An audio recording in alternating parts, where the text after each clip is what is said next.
Everybody all right? They cut right off on time. It would be Austin be holding them up then. You let do another little 5 minute little round, ain't it? I gotta say Austin now. It must be Austin. They'll do 2 more tracks. But hold on, stick another CD in. Everybody all right? Trying to see who ain't here this time. Let somebody get well and come back. Nobody be long though. They cut that down a little bit, I guess. Yeah. Yeah, we don't need all that extra. We don't need all that extra. You know, please. Yeah, look, I watched that dope man Hayward. I think Hayward got some kind of menopause over there. Not you, I'm telling you. That man be sitting up on it's some kind of menopause. Is it a menopause where they get old, the old folk get high? Jared said, yeah, it is. He be like, he freak. Yeah, I said, he sitting under the fan. Then he fan this AC block. I said, woo. I saw a snowflake fall. I said, well, nigga, you ain't cool down yet. I think that man got some of my old blood pressure or something. Isn't that right? Yeah, they had it blowing pretty strong around there. That wind blowing out here. Y'all feel it? Mr. Yahuwah talking. They said probably been some rain coming here today. Probably been pretty bad that weekend, but Mr. Yahuwah always throw them off. Come and catch them another time when they think they're smart, when they go out there and throw their umbrella away. There's always a baboon throw his umbrella away. A couple of sunny days and make a fool out you. Yeah, keep living. That thing coming right back around. I appreciate Mr. Yahuwah for everything he's done, everything he's doing, and keeping us yet alive. I want to try to inquire in England, try to find out if that little white lady missing.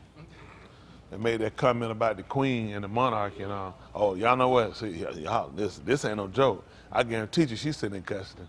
They don't play that over there. You can't wait. That's why a lot of countries look at, in America you get to do, see, you can't do it in no other country. No, don't play that. In no other country, you can't talk about no leader. You done. Man, you run your mouth, they come to get you. You talk about the queen, you go to the dungeon. I supposed to went over, I had an invite to come. Well, I had 2. I supposed to went over this year, supposed to been going out there. I'm like, yeah, I ain't got time to sit in jail in no England. Isn't that right? And I don't do fish and chip, I do fish and fries. Isn't that right? The chips are then ran out of French fries, but I can't do it. I said, yeah. I ain't got time to go to jail in England. I stay over here somewhere. Stay in a good old clean American jail. Isn't that right? Isn't that right? That junk over there? No, a bunch of, I don't know how you in a gang and you talk properly. Yeah, you did. I'll break you up. Talking from the down under somewhere. Man, get some slang or something in there. It just tickle me. It just make me so tickled when I see niggas talk like that. Isn't that right? So all y'all niggas talk like that, huh? They need to get some slang in their voice. Isn't that right? What up? Get some of that in there. Isn't that right? Holla at your boy. I probably go there and start teaching nigga slang 101. Y'all think I can make some money in England with that?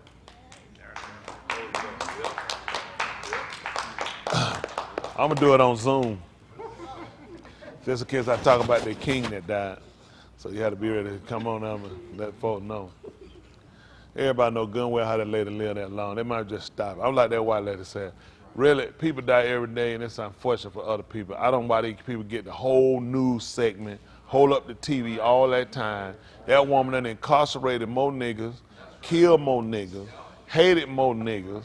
I don't know what these folks think about. I watch all them white folks she shake hand with. Now, Michelle Obama touched her the first time she went, they got on her about that. They told you don't touch her. Oh yeah, the first time she went out, she ain't know no better. She reached out and touched her. They got well and let her know you don't touch the queen. That white woman shake everybody else's white hand. They always get a nigga and put them on a leash. I mean that's our own fault because we keep running to always try to parade ourselves in front of these people to try to make ourselves be accepted with these people. And because we've never been accepted among our own people and we ain't even accepted our own self. So because of how culture works and how things are, it's just, we see it more prevalent to try to be accepted by white people. Since white people seem to rule the whole world. They're the only people that disrupt the whole world. Whole world in chaos and tore up and destroyed. Only one race of people responsible for this. Yeah. Above any other race, white people. Piss poor management. That's telling the truth. I used to think like, man, it's just better business people. They're actually not. More corrupt. And they're the first people that incarcerate everybody else. Nobody got more crime.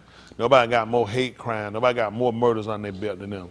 They can't show you one person on the news, one terrorist with a plane, or walked into it with a U-Haul truck that caused and killed more people than white people have. It's impossible to kill more people than white people. They've been in Afghanistan for 20 years. Now you look at the Ukraine war, you got thousands dead in the Ukraine war. This has been a matter of 7 months. We talking about thousands. We ain't talking about no 2, 3, thousands. How many think we killed in Afghanistan?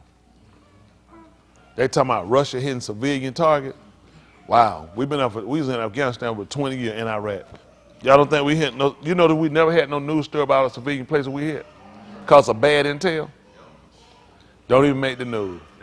You don't, when WikiLeaks came out, started exposing how many times we done shot up civilians. We killed journalists. They talking about how many journalists Putin killed.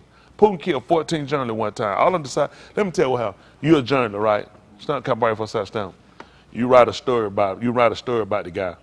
Pow, you dead. You're another journalist, you write a story about the man. Pow, you dead. Another journalist, you write a story about the man. Pow, you dead. What does it take to stop doing this?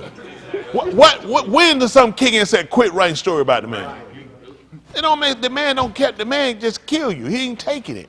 So it ain't hard to realize, don't write nothing. Do it in Braille, or you know what I'm saying, sign language. I ain't writing nothing. If there's something, I ain't playing no encrypted nothing. They both telling me, yeah, Putin. Man, I'm not getting that conversation. And I'm going to move out their block. Matter of fact, I'm finna call the police. Man, Putin, listen, he killed everybody. It's just, but let me say this, Putin ain't did nothing that the rest of these white leaders ain't done. They do the same thing in England. They do the same thing in Australia. I don't know what people think. All these world leaders do this. This is what they do. They all hate criticism. And you know what's sad? All the people that kill the citizen are elected by the citizen. Now you gotta ask yourself, how dumb are the citizens? I ain't talking about just them, I'm talking about how dumb are we?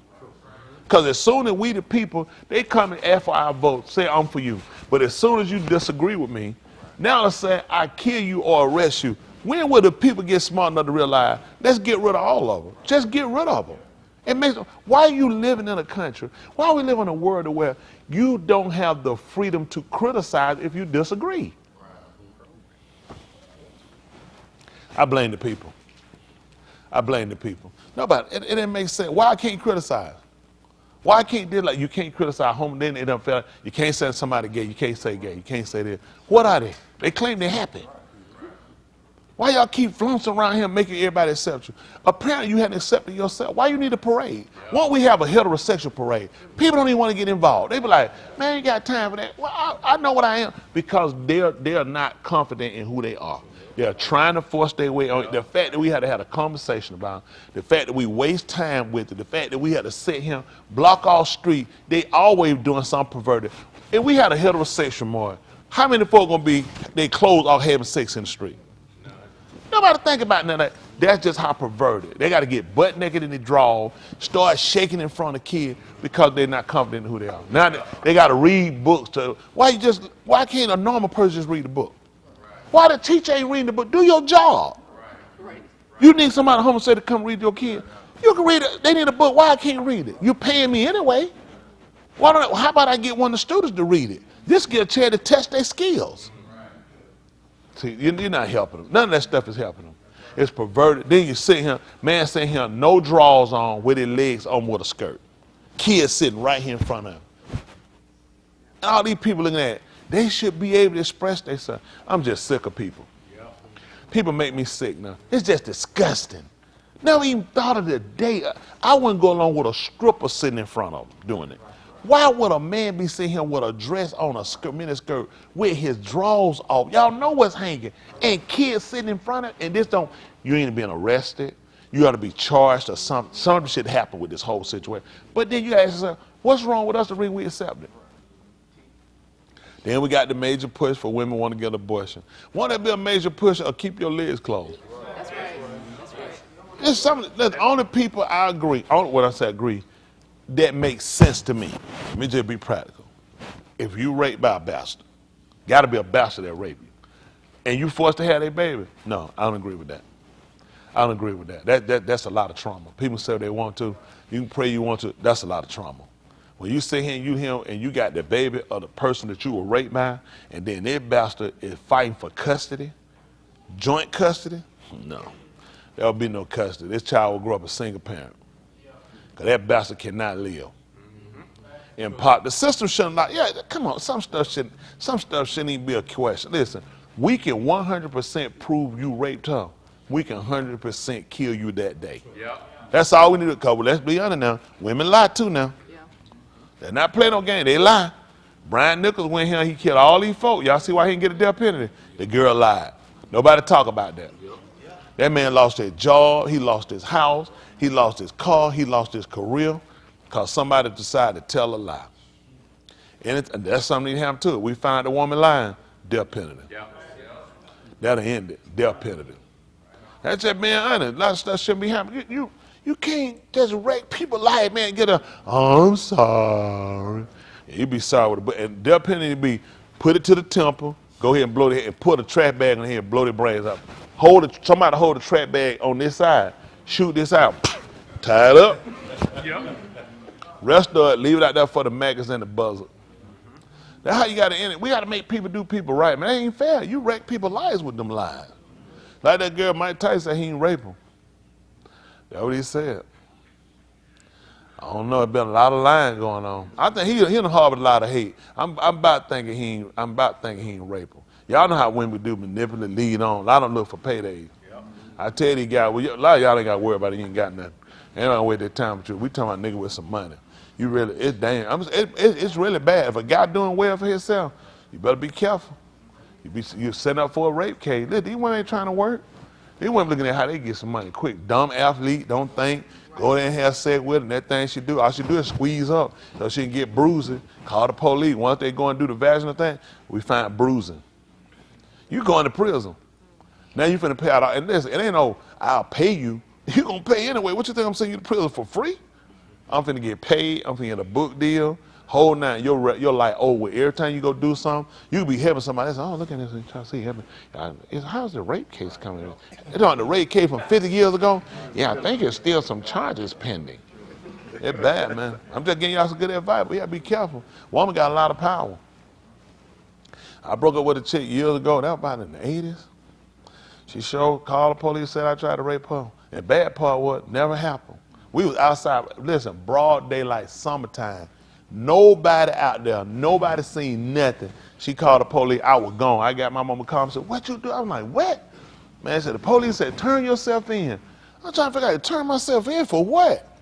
That girl had to call them for a time I raped her. But they were questioning, because they were like, why your clothes ain't tore off? They were like, so somebody they looked, they kind of looked, but of course you can't just let something go, somebody saying rape. All they looked at, he got to turn himself in. I had to go in there and turn myself in. You know, she never apologized today. That's just how hard-hearted women can be. It ain't all y'all just riding to the core. That people will waste their time and you will mess up somebody's life and you'll just go about your life like it's nothing. And then they feel like they got no conviction. And the sad part, they have no conviction. You know, think about it, spent like 5 years in prison. You know what I'm saying? Some ridiculous. And I had to apologize to somebody for something I didn't do. I had to apologize to them. Yeah, I had to apologize for it. Man, I was burned up mad. You don't know how pissed I was. Say her like, I can't believe I got some foolishness like this on my record. Fooling with this hell for him. You know what I'm saying? Yeah, and this is no conviction. No conviction. People just dirty. So I sympathize, empathize with people that go through it, that falsely accused. But I'm a proponent for a man rape a woman. I don't think you should get no probation. I don't think you should be out. I think, you know, women giving away sex. Who you gotta rape? They talking about, then I get these psychiatrists. Raping is about sex, it's about power. Why the bastard don't arm wrestle her? Come on, arm wrestle right now. Come on, arm wrestle. It's a power struggle. Are you serious? Why don't you just pick up and body slam? Now try to pick me up. That's a power struggle. Who is this dumb that you come up with in your psychology that rape is about power, it's not about sex? I don't know what people thinking. Did that make sense to you? You took some psychology. Logically, help me out, because I didn't. Sex, rape is about power, it's not about sex. Well, I'm thinking how they teach it now. How they teach it? It's the Get him a mic, I want to hear this. yeah, no, it's the Hold on, let me get you a mic, I want to hear this. Y'all hear this? We're going to let the white man explain it to you. I can believe it come out of white man's mouth. Possibly. I don't believe it. I just want to get the psychosis behind it. How many of y'all believe it's about power and not about sex? Oh, you took some psychology too, didn't you? What you raising your hand for? No, you thought it was about Power and not about sex. Oh, vice versa. Tell me what you're thinking before you tell me his answer. It's time. Go ahead. Your wife took side kind of. He said he was. I believe this. I'm just saying what they tell me. Oh, what they tell you? I think it's more so about the humiliate, like the power of being to humiliate that person in a sense, to where I don't know if they think arm wrestling will humiliate them. They lost arm wrestling match versus they overpowered them and did something with took. They always had to live with. But me personally, I mean, I think these situations would be different. I mean, I think you have to ask the person what it was about versus. Each one can be different. Like, just classify this as power play. What you think, Jaheed? I asked you now. You tell what you think. You can't tell what you think. No, I'm just saying what you think. No, I want y'all to have freedom to think. I don't want to be, I'm telling y'all my personal opinion based off of it makes no sense to me that it's about overpowering a person. There's a lot of things you overpower a person, like people taking your purse. People jacking you with a gun. That's about power. You know what I'm saying? They bring in some and they have authority to take something, but they ain't raping you. Rape has a different connotation to it than when you're going to go and say it's just about a person. There's a lot involved when you're trying to rape somebody. You know what I'm saying? This hollering and screaming, the kidnap, whatever these bastards got to do it, and you tell me this is just a power struggle. That don't make sense to me. It makes sense to me that it's about exactly what it is. It's about a bastard just being a bastard. And society's allowed things, and sometimes we waste time trying to diagnose people when we try to stop making logic for people when some things are just stupid. And there's no logic behind it. There's no rationale to where, well, really it's about, because sometimes when you start diagnosing people, you start putting things together, an explanatory explanation, you kind of make excuses for it at the same time. Versus a lot of times, this is what people do. You can lead a person into buying till they say it. It's like, hypothetically, he stole my wallet. You stole my wallet because you hungry. You didn't want to hurt me, did you? Whatever you say, whatever get me out of this, that's what I got. You'll kind of give a person an out. I remember one time we were talking to a kid of mine, he messed up at lunch, when they were talking, they asked us, is it because you trying to buy friends? One time Buster told a kid about a story he said he had messed up this kid jersey. In school, he said, man, I had to wind up taking my lunch money, and I was giving my lunch money to him, to pay for the jersey, so I wouldn't eat. Is that your problem? Do you like somebody, you owe them some money? He said, so you try to pay, yeah, this story, we said, hold on for a minute. Y'all just leading this kid just agreeing to wherever get out this situation at this point. Because he bought the story, so he looking at, yeah, that's because he didn't want to explain why he messed up his lunch money. I know you on some dope, ain't you? It don't make no sense. You hungry every day and you ain't got no lunch money. You done got yourself on some dope or something. That's what the logic, but the story when Boss told that, he let that, and Boss said, that's your situation? He like, yep, that's my situation. So whatever he said, every time he would tell you, he said, he just agreed, like, yep, that sounds good enough to me. That's exactly what's wrong with me. And it's not a time you can give people excuses for what they do, versus there's no excuse. There's no excuse. Quit diagnosing them. Some of these people, just like that little, like the young kid did the shooting on Facebook, ain't one thing to do with him. He'll never need to see no street no more. Now he's just a kid that had to prove his point to his friends that he was crazy. I heard some people put on that his friends were recently died for him. Anything that make you start thinking, before my friend came up there, I need to get myself together. I might be number 5. I ain't no let me go start shooting up. He was trying to prove it, because pay attention when he shot him. He said, because I don't give a blank. Who are you talking to? He was trying to convince himself to try to express why. All the smiling he was doing, that plays off after a while. He's so far at that point he knew he can't come back. Some people don't even deserve capture. I don't care if he's no kid. If that's what you do, we don't need you out here. You worse than a wild animal. That's just being honest. At some point, these kids don't deserve to be out. They got to learn. You're a kid, you got to pay for your decisions. We juvenile some of them so long till we hurt a lot of them. Some stuff, you got a juvenile kid need help. You got a little stealing problem. You got something that, I ain't juvenile no kid walking around here killing no people. You can forget that junk. These grown people decisions you making. I read right what your problem is, what you did to them and what you finna get. And you bring all them other little kids want to be in there, say, this is old Sparky. Say, sometime it works, sometime it don't. Click it on. Say, and shut it back off, see? They go, is it over? No, we keep doing it till we get it right. Yeah, I'm telling you, Put them to, listen, these kids need to get accountability on some of this stuff. Yeah. You can't keep letting that. That's why they terrible, because the system keep petting them and letting them go when they doing stuff that makes absolutely no sense. You can't go around killing people. It's searched, okay, dealing drugs. There's a reason how. Some of them do it because you want to be popular, you want to record, and some of them do it because this my out. I ain't got no other way. I got to make money. My family got to eat, and I can't wait on no paycheck. There are different reasons why people will sell dope. Y'all got it? You got some people come from money, just going to get him, so they get notoriety, want to fit in. But this ain't a kill problem. This ain't a put away for years problem. This is a problem where we need to get rid of some of the users. You cut the users out of the way, now you force them how to get a job. You want to stop the drugs, stop the usage. If you complain to me that drugs are killing people, drugs are bad, too many people dying from drugs, my drug dealer ain't the problem. My problem is the people smoking it. If the drug dealer kill it, how many of y'all seen a drug dealer draw a gun or seen a store where a drug dealer went around putting gun in people's head making them smoke their dope? Because they ain't got time. They can't make no money. Like, who got dope to give away? You smoke, get through smoking, and you're like, I ain't got no money. You got some more. I mean, crackhead be lined up, like, put it in my head. Make me smoke it. This is free will. So if you're saying that's a major problem, let's start educating, getting the people out the drugs. Don't keep incarcerating the people selling it. That's amazing. If that's the case, why we ain't shutting down liquor store when people get DUIs? This ain't hard. Let's shut down. How many DUI, people getting killed for DUI, people injured for DUI. Why we ain't attacking liquor stores? Why aren't they being shut down? See, they pick their poison. They pick who they want to attack. That's all they do. They pick who they want to attack. Listen, the system does not care about the people. The system, picks who and what it wants to target because of a certain demographic. Too many white people drink. Yep. So you start to target that, you're going to take away white people's pleasure. Not that people of color don't, it's too many white people drink. So that's why you make it where you don't try to affect them. Y'all got it? They're not going to go out to the liquor store. Too many of them own the liquor store. Niggas don't own no liquor store.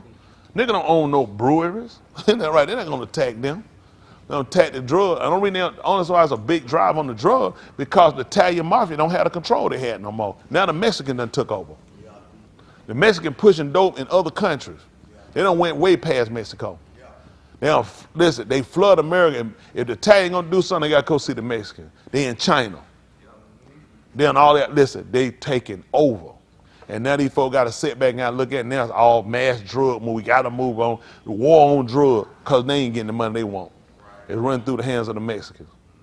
Now the people still starving, yet the people that sitting there, the elites, they getting paid, and white people too on the back end. Yep. White people control everything. Don't fool nobody.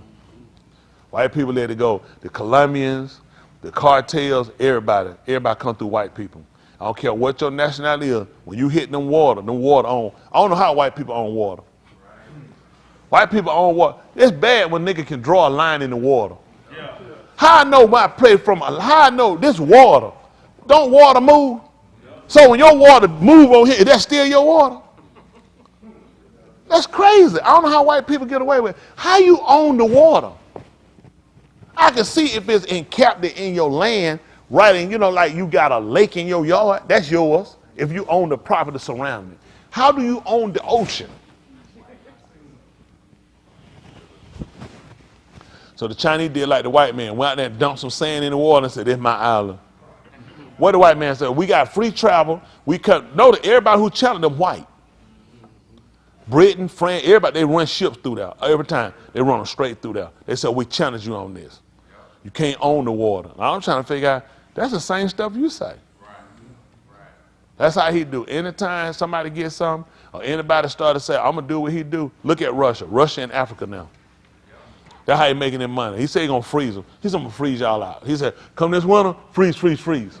He said, I made deals with Iran. I made deals with India. He said, and he looking at Africa. Yep. See who always got to pay? Who bail every time he cry? Let me tell you what's bad about this. Not bad. Same routine. When the Spaniards went broke, see, white people terrible, just terrible. You're terrible business people. They went broke. That's how they came to Africa with the Spaniards. Every time white folk get broke, guess where they go? Africa. Soon as we shut Putin down, what do? Putin went right over there in Sudan, start robbing them. Y'all don't know that everybody come and get you, but they run us down. Monkey, coon, jickaboo, all of them with flies on our eyes. We're the only people to pull every one of these countries out. Everybody goes straight after the French. Everybody goes to Africa. Everybody go England. Everybody goes to Africa. When they get broke, come to Africa. Listen, we got massive resources. Massive. And you know the only people who hadn't capitalized on it? The nigger. The nigger is too dumb to capitalize on his own stuff.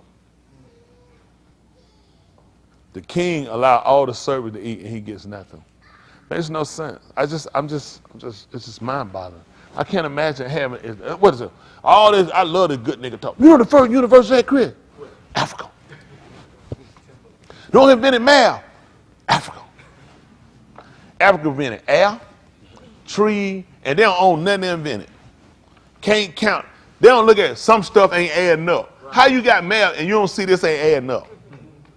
Every time white people come and land in Africa with suits and ties on, you finna lose money. That Tarzan stuff didn't come out after white folk captured it. They could have never played Tarzan before they captured us. It'll never work. They wait till they capture it, then they come back at Tarzan. Man don't wear no shoes, barefooted, feet smooth and milky. Nigga got on shoes crusty, gotta keep lotion them. He ain't need none of that stuff. Man had to go to, he ain't wear no polo, he ain't go get no Michael joint, survived it better than all the animal protect him and take care. Nigga got on all these clothes and he needs so much protection and can't get none. I'm just ashamed of the nation. We made a mess. And all I can't get over is why all these so-called great, brilliant black people we so-called black we got, why we ain't came with no solution yet? I'm just mind boggled. I'm looking at even the situation in Mississippi. We've been, bicycle day, I appreciate it, Sean down in Mississippi, trying to get their water down here. It's so draining. It's just draining. You just never seen where people don't care about themselves to where they won't sacrifice. The shipping place closed. Home Depot, the shipping receiving closed on the weekend. They ain't got nobody to unload the water. They could do it next week. If the people thirsty now, we're gonna wait the next week because you can't put. You're not unloading no water for us. You unload it for the people, because the people down there need the water. Then you got to wonder do they even care. I mean, maybe the news don't work on the weekend. Somebody said they got a game. Mississippi got a game this weekend. So I think they said it might be a reading they closed. They got some game. I guess they playing somewhere, Tennessee. So that might be a big issue right there. You know, they got to be there for the game. Ain't got no water on, ain't nobody playing. Shut it down. Nobody play nothing if they ain't got no water. We ain't going to no game nowhere. And people color, we in no position. We don't have no power. And we so piss poor organized. We try our best to do this without involving white America, just put them on the front. Because we always look for white American running rescuers. Come rescue, rescue, rescue. We try to do the people our own. Let's come together. Let's do this. Let's make this happen. One person out there said $25. Appreciate you, the Confederate State 48. Ain't ask y'all for nothing. Just don't do nothing. Just do it. Just don't do nothing. It's time for other people to do and to come out their pocket for their own people. Without any news, media, publicity, internet stuff, why we can't do something for ourselves sometimes? See, every time you want people to help you, start out with helping yourself first. Yep. That's just like them. These people thought they ought to be right there, sitting that way, snatch that, when that drug get there, open the door, getting that water out, boom, boom, boom, boom, boom, boom. Can't wait on people to do everything for you. It's just pitiful. It's really bad. I see our people, that's why white people leave us to destruct ourselves, because we so destructive and we live such just horrible lives that when it's time for us to do something for ourselves, we piss poor at initiative. We have a very piss poor. I get on something else, moving slow, procrastinating, messing around. You're going to do business, you got to move. You're going to do business, you got to move. You can't mess around like that. I see why a lot of people stay broke. You can't make it like that. Man, if I can get away with that stuff people doing here, you sleep forever, be late, don't make no difference what time you get to going. I just can't live like that.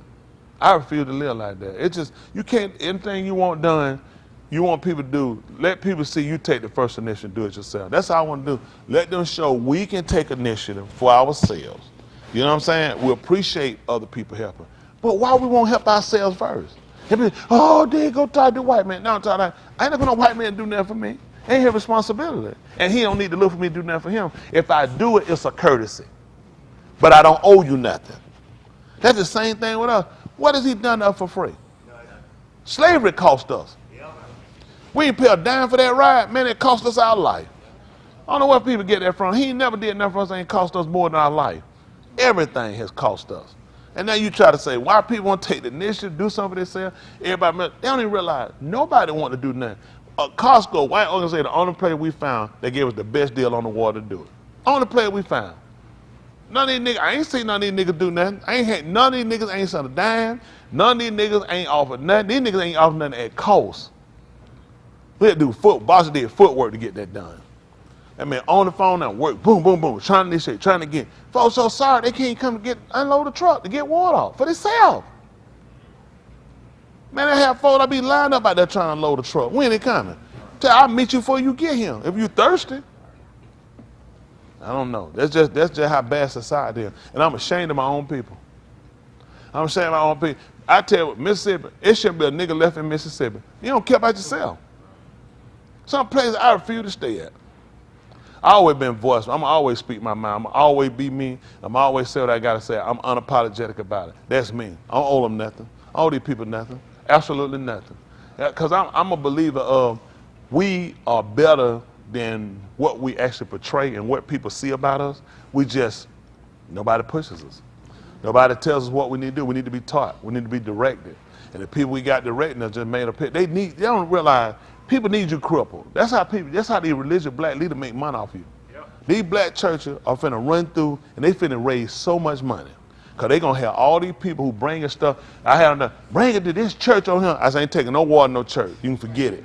Forget it. You ain't finna get no footage. You ain't finna get no footage off of me off of no water, looking like you went. You ain't did nothing, nigga. I ain't met you. Don't know you. I told them that I ain't trying to get no water. I need water in the hands of people thirsty. I don't have time for no news shoot. Tell them, let me see that camera. Sell it, and we finna buy some more water. And they ought to make them folk out there say, what you interviewing me with? You got some water? What you doing? You got all that camera out here equipment, I take your van. Run them niggas off. I'm saying all that. What you doing that camera in my face? You up here trying to walk them boy for a second. Like he me, you interview. How you doing? Y'all got any water? You want some water? Man, got my face with that damn camera. That thing dead up on your nose. Don't lie to people. Cut them off from interviewing you. So no comment. We ain't got nothing to talk about. So why you ain't here sitting out the discrimination? Once you come video this discrimination and get something done. And you know what's bad? We don't even care about ourselves. And our people sending money to these rotten church holes. And I know they're trying, some of them, I'm sure, innocent. But it's a lot of people defrauding our people right now. They're raising more money than what they put out. They're coming up with more money. They're shooting their organization names out versus help the people. That's all I'm saying. Just get the water. And then I can't get over why none of these people in office should be in office anymore come election time. Not one of them should be in office. First of all, I can't give myself, why am I spending money about water when it ain't the federal government? Now, I'm going to give Mississippi a little information what you need to do. First of all, y'all got the wrong name. Y'all niggas need to change the name of Ukraine.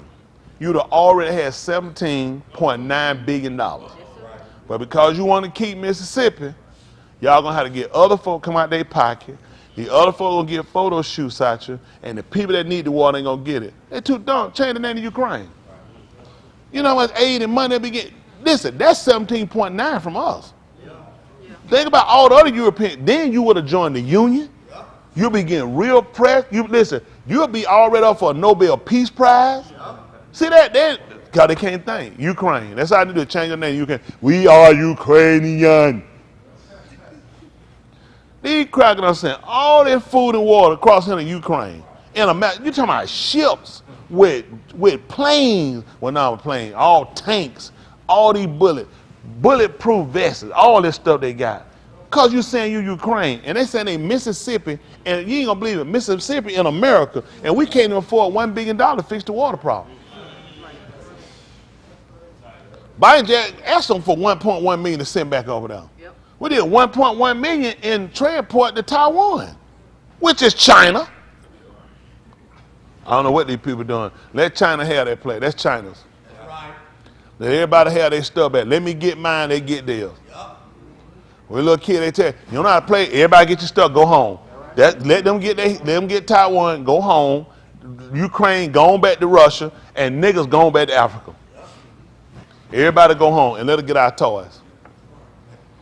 All our invention.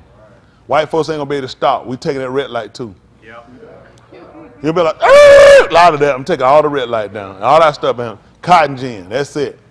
You know, a light bulb, everything. Well, we're gonna keep the light bulb. We're gonna take the energy out of it. When them bastards made it, they couldn't make it stop. A nigga the one gave it longevity. Who ain't pray about a spark? They ain't know nothing. Edison tried to sue the nigga too. White folk quick at trying to sue you. They love trying to sue you. Take the invention, make better out of it. Everything. We got the engine running. Everything. Antifreeze. Nigga done invented everything. They don't give no part. The donut. The doorknob. All they know. What ain't we invented? The air. The sky. Who? Ice cream.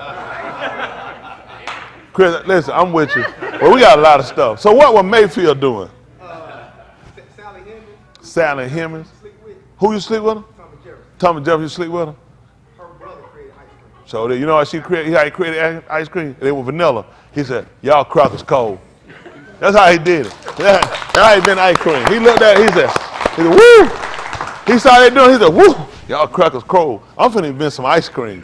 That's why vanilla the first flavor they made. What you got? Vanilla is actually black. You talking the vanilla bean. Okay, here we go. Here we go. The man said moving too fast. He moving too fast. Yo, no, vanilla is actually white. There you go. You just moving too fast. You mean the bean. That's why you look at vanilla bean, I can you see a little black specks in there. Cause the bean. But the ice cream is white. Yeah, we working with it. Just to say, I laugh at you black Americans. He's so funny. Ukrainians are strong. Yeah, we got a lot of problems. We got to teach our young people, though. Don't y'all want to learn something about yourself? Y'all better than what people tell you. So never let nobody, another ethnic group try to teach you about you. Tell us if you would, could you teach about yourself? No, you can't tell you teach them in an instant. I can't do it. I'm just being honest. Nobody gonna let me teach me. They're not gonna let me go. Would they let me go to Japan and teach Japanese about themselves and their history? That's a joke. Why? This is what I don't get. People say they want to. It's impossible. You're trying to teach something from a textbook. This is not even your culture. You're not. Why y'all think we so piss poor as far as advancing ourselves? Look at who's been teaching you. They're your oppressors. What are they gonna tell you about yourself? If they're going to teach you, it's going to have a negative connotation. You're going to have a gap in your existence. Look at him. When you watch them cowboy movies, how many of y'all watch cowboy movies? My dad called them shoot 'em up. How many niggas been in the movie? And you don't even think nothing about it. You'll look at it. They might show one nigga who run out there shoot and he is short. Listen, they pretty much show you missing. Billy Kid, man, we got black folk kill way more folk than Billy Kid. Young, I told one of his, he was a hero. He was half Indian and black. Listen, killed way more folk than him. He a criminal. Billy the Kid a hero. See that all of them, Jesse James, Billy, you know these are killers. Killers, and these folks are celebrating Bush Cassidy and the Sundance Kid. All these were, growing up, we were little kids, these were criminals. And then they'll tell you about, y'all sit around, y'all glorifying these people, and they criminal, these rappers. Talking about like Billy the Kid. You know what I'm saying? Jesse James. All these folks bankrupt. These folks were federal. John Dillinger was a hero coming up. Pretty Boy Floyd. Criminal. Bonnie. These are white criminals. Murderers. Yeah, the Hatfield McGuire, that's their war folk all the time. They like the Hatfield, the old war, and they never know why they were fighting each other. Same thing with Russia and Ukraine. They don't know why they fight. Both of them the same people. And you know what? And it's the same thing with us. Why people of color fighting each other? We ain't no better than the Russian and the Ukrainian. We can't explain why we fighting, why we hate each other. We ought to be trying to build something. You know what I'm saying? Trying to establish something for ourselves. Trying to establish the future of our kids. Listen, the whole world being destroyed between the floods, between diseases, between the economy, between the shutdown of businesses. Don't y'all know who's going to be at the bottom of the totem pole? The nigger. Listen, the Mexicans gonna get bailed out. The Mexicans will get more money here than they get in Mexico. That's why they come. It don't matter about the prison that they give them. Listen, they're going to come up when they come here. They're gonna get opportunity. They're gonna get fair treatment. They got sanctuary city. The only way a nigga got sanctuary is in the Baptist church, and he doomed. We got cities over here that if they make it there, we can't. Cubans, come on, got your own country, touch American soil. By law, we can't send you back. Can't send you back. Got more rights here than a nigga. We the dumbest people on the planet. Anybody who don't want to be black, I want to set up a fund to help you. Because if it works, I'm going to get one set up for my damn self. It's tiring. It's frustrating. Working with our people, you would think things would be an easier flow. People will care about it, and people will want things to happen for us. We terrible people. We terrible. Just terrible people. We don't care about ourselves. We don't care about other people that look like us. We don't care about our future. We don't even care about having a future. All we want to do is get high, get drunk, rape, wear our pants down, look like a damn fool. Terrible, terrible people. Just terrible people. I don't know why anybody, babies come out, if I could be born again, I'll come out with a bucket of white paint. I'll be doing it right here as soon as I get out. White man who said, don't hit me, let the paint dry. Hit that back by that guy, let the paint by. They don't even whoop white kids when they come out. As soon as they kind of give them a check, they put a bill folder and a pack pocket on it and stick it out and say, here you go, you rich. Y'all didn't know that white kids born with $1 million. Just remember you say you effed up yours when you was 2 years old? They born, niggas come out poverty. Why you think they whoop you, beat you? That's just the start of your life. You ever seen them whooping them white babies? Old precious. They take them home, raise them up. They put a degree in their head. They get a degree in their pocket at birth. You the only one, you ain't got nothing but trouble in your way. You get ready to tell them, say, you have no idea what you finna go through. Your life is finna reek with poverty, folks hating you, going behind, getting kept back, criticism. And nobody gonna help you. That's your life. A black baby start off already. That's why they cry. They know it's gonna be rough on them. We hadn't made it affordable. We hadn't made it pleasant to them. We hadn't made it. I'm just telling you, we losing so many of our kids. You know why? They don't see a future with us. They really don't. They gotta watch TV. That's the only way they're gonna see it out. You slow, you drag, you make excuses, you won't do nothing, you don't pre-plan to do nothing. Man, these kids in trouble. They in trouble. That's just being honest. Because we don't push to try to do nothing. Then you ain't gonna try to get with nobody who got a mind to do nothing. Gotta have a mind to do something. I refuse to get held back. I ain't gonna let that pretty black skin hold me back. They ain't gonna do it to me. They ain't gonna use this on me. I'm telling them, make my way. I'm telling you, if you wanna use your skin for an excuse, you can use it. I ain't making no, when I'm talking about how we get treated, I'm not saying that because they holding me back. They ain't got enough white people to hold me back. Y'all got me? That's a mindset you gotta have. That don't bother me. That don't bother me at all. I used to feel like that years ago. When I was on that job, you feel like you had to kind of watch. You had to be, remember, you're inferior to them. It's impossible to be inferior to them. It's impossible. I was him first. You can make your own way. Y'all got me? Every one of y'all, you can make your own way, or you can make your own excuses. Yeah. Most of them ain't gonna do it. You make your own excuses. I'm gonna make my own way. Y'all got it? Oh, God, they look terrible. Now don't worry about it. Stand where you at, then. That's how you do it. You know what I'm saying? We got the brain, we got the intelligence to do whatever we want to do. That's what they do. Look, unify. That's what we do. We unify. We fortify. That's how you do it. Work together. Start so you can change the dynamics of how things work out against how things work against you. We're too greedy. We want too much of the pie. Start taking a little pieces. You can build them and get your own pie after a while. All right, I'm trying to help y'all now. Folks, I just kind of, by myself. I go. I said, yeah, try that. Nobody been successful yet. I'm trying to tell you, don't believe that foolishness. I know they looking at white folks, such self-made. Why are you on the stock exchange? So what? What happens if you're on the stock exchange? Other people money. What? Other people money? Am I investors? Yes, sir. Would that be like, yep? Yep.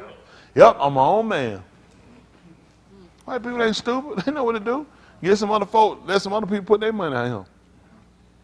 Y'all know that? They go to the bank and get loans too. Elon Musk, what richest man in the world? Mm-hmm. He got rid of Twitter. He went in his pocket. Went to the bank. Sound like help to me. Sound like help to me, huh?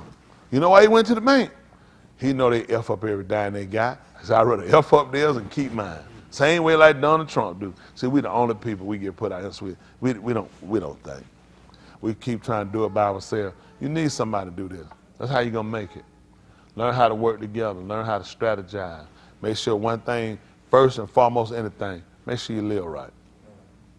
You can be that same person. You can be that same organization group. You can have everything you see them do. You just got to stop doing things the dumb way.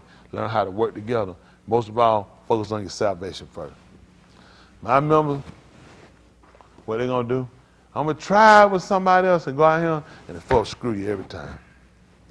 These people will screw you every time. These people don't care about your cause. I have some people outside I do business with. I'm a little different than y'all. Y'all got it? I know how to use my head when you deal with people. People gonna use it. We partner for a reason. He sees something he can get from me. He gonna believe it. I see something I can get from him too. And that's how it works. So stop going and thinking people just doing something, people doing it. No, people ain't doing something, you just do it. People doing it because it benefit them. You just start doing stuff, you like stuff, you're gonna like being broke. You don't like being in poverty. It's gotta be a business deal, it gotta make sense for you. Hello?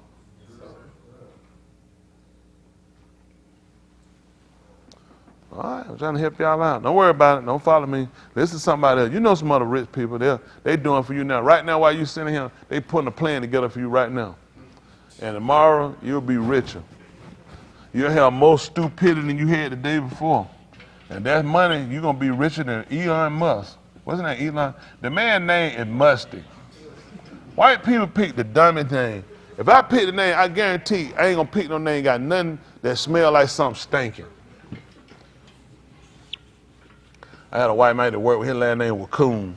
I was looking at it like, what made your parents pick a name like Coon? All these animals out here. Isn't that right? They got a beaver, anything. Why your family pick the Coon? Then they go get, if you're a nigga and your last name Coon, go get a name change. You just got yourself the easy insult. How you doing now, Coon? Right. Hey, Coon. And you ain't even racist. It's just, that's your name, ain't it, Coon? I mean, you gotta leave yourself out there. Some stuff don't do it. Go get your name changed. You know you'll get set up. Goodness, boy, niggas saying all kinds of stuff. Possum. White folks just pick the dumbest name. What? Anybody here got a crazy last name? Oh, Drawhorn. I don't even know what kind of animal that is. Is that an animal? I don't know what it is. Have you ever looked it up? Look at it. Where it came from? You remember where it came from? Look it up. Because somebody, if I ask you, it's another nigga gonna ask you one day, you wouldn't know him.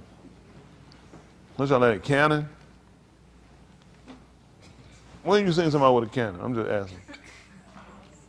Change your name to Pistol. Hey, I want Pistol Pete, ain't it? That's his last name and first name. It don't matter. White man always gonna shoot anyway. Get you something like that. That'd be something, not something big and bulky. You gotta drag behind something. Get you something. Change your name to Glock. Y'all like that? Yeah, Glock. That's gonna be your new name, Glock. We change it, Glock. No, 22. Ain't gonna hurt nobody. It was 22. What y'all think about that? Pea shooter. That one, you know the gun you had a little. You had the little a Dillinger. He got about two good shots in him. What you think, Justin? Revolver or pea shooter? Dillinger? Slingshot. You got to come up with something. What's it called? A Draco? No, that's no. Boy, Drake serious? No.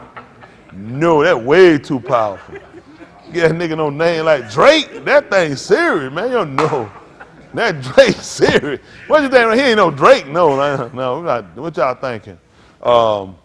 Musket. Oh, wow. Super soaker, yeah. I like that super soaker. There ain't no connotation like win the bed or nothing, is it? Has anybody ever got hurt with a super soaker before? You got in trouble? What you do? Hold on for a minute. You were taking your water guns to school? Squirting who? Squirt people. Man, I'm going to tell you what I did, man, water gun. We just stopped doing them. Because we got bored. My friend and them didn't do right. We got bored with water guns and wound up pissing on them. I'm against water guns now. So if somebody shoot me a water gun, it's going to be serious. I'm subject to shoot back just because we got bored easy. You can't do but so much with certain stuff. My friend like reinvent that thing, man. This ain't going nowhere. Piss in it. You better how fast a nigga run trying to keep piss from getting on him.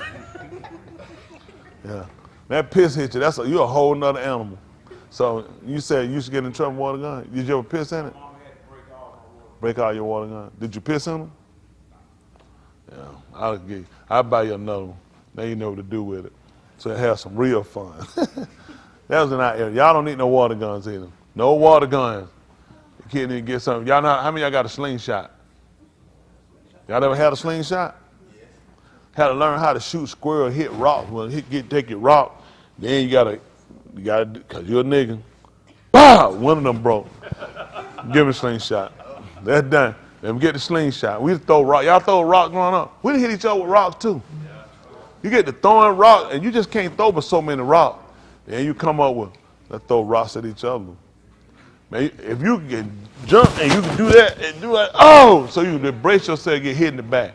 You get hit in the head, you just stupid. You gotta learn how to turn and let that back get hit if you get hit. Man, all this tricks to the trade when you rock throwing. Y'all who used to do that, throwing rocks at each other? And then you gotta learn how to let that thing hit that back. You get hit in the head, man, you're like, goodness, you stupid. Nobody supposed to get hit in the head. Now we're going to get in trouble because you're going to start crying and they're going to hide them for her. What's wrong with you? What's wrong with you? I got hit in the head. A rock. Who threw the rock? Everybody in trouble now. But like, they got stupid your big old head. You'd have stayed out the way, we'd still been having fun. That's how a kid, you blame them. If you got a big jug in our head, don't play, stay on the sideline. Just collect rocks and just give them to each other, give them to people. Stay out the way. But you got one of them Saginaw, Michigan head. Please don't. Boogie got a nice little juggle on him. He got now. Man, been like a bottle head out there. If your head this long, do not get in no rock throwing contest. Boy, you get hurt out there. You ever throw rock? Did y'all play rock throwing? Well, we need a very good answer. What kind of games did you play growing up? I'm curious. What? Did you play the games growing up? What games you played?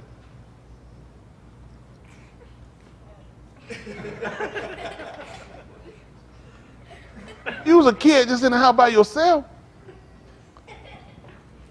Did you color? Can you draw? Huh? You're a writer. Did you know how to draw? Who you think you're a two-part till you're a writer?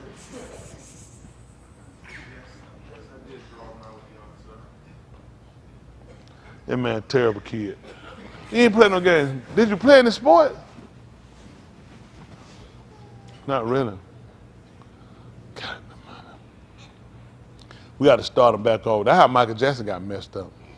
He ain't had nothing. Did you have a pet rat? Michael Jackson started out that game. He had that little rat. He'd feed the cheese on there. I'd have never told y'all nigga about no rat I was growing up feeding it with.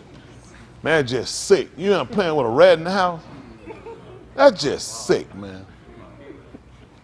Y'all need to learn how to play some games. Get out there and breathe the air. These kids, I don't know, y'all know how to breathe air outside.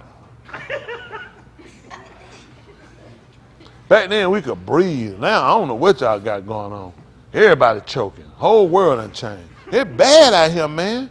A kid can't be a kid, man. It's terrible. Y'all need to get a sign and organize all the kids and tell them you want to be a kid. Y'all want to do that? Want me to help y'all write a sign? Y'all can start a GoFundMe page. Let me be a kid. What if y'all got $5 a piece? Y'all want to do it? For $5, y'all want to do it? $10. $20? How much you want? $5. You'll do it. You don't want 20. Man, your mail messed up. You want that $20. Ain't that right? But we'd had 20. Back then I was little $20. Man, you could buy the whole world. When you was a kid, the numbers were bigger on the $20 because your eyes. A $20 bill, man, you was somebody back then. We'll try to help y'all one day be somebody. How about all the kids? All the kids, y'all want a $50 bill? All right, go get a job. The best I can tell you. You want to go get a job. I can't afford that. Ain't that right? I just want to know where y'all was at. All right, we're going to get ready to move forward. Y'all look sad for the record. Y'all look depressed. You just look weary. Stop being black.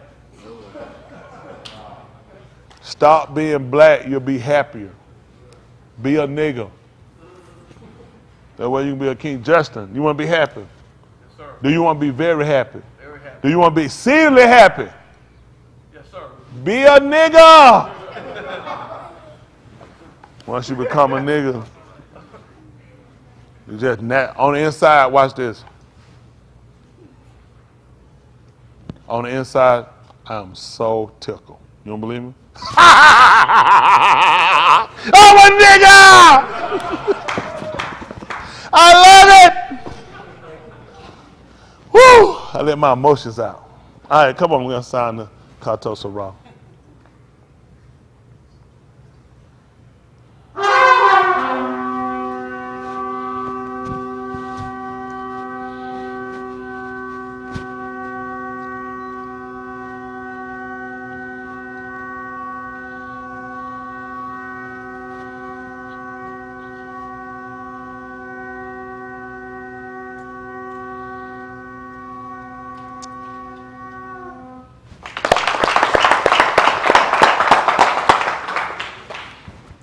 Woo! Warm it up now.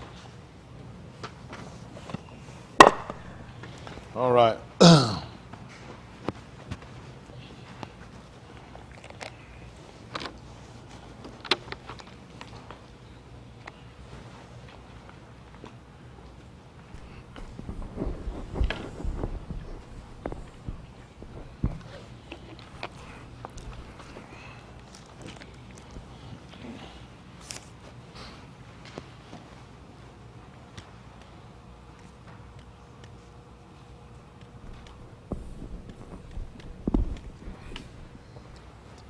All right, this is Romans 15:4.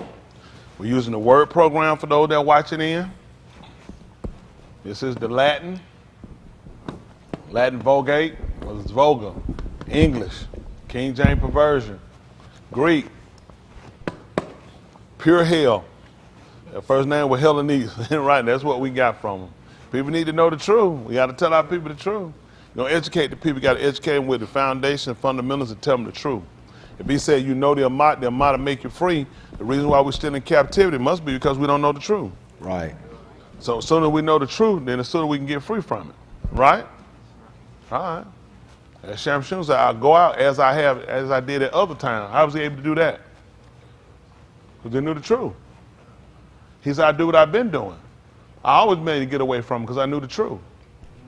Huh? I knew everything they worked against me wouldn't prosper. He told you no weapon that formed against thee should do what?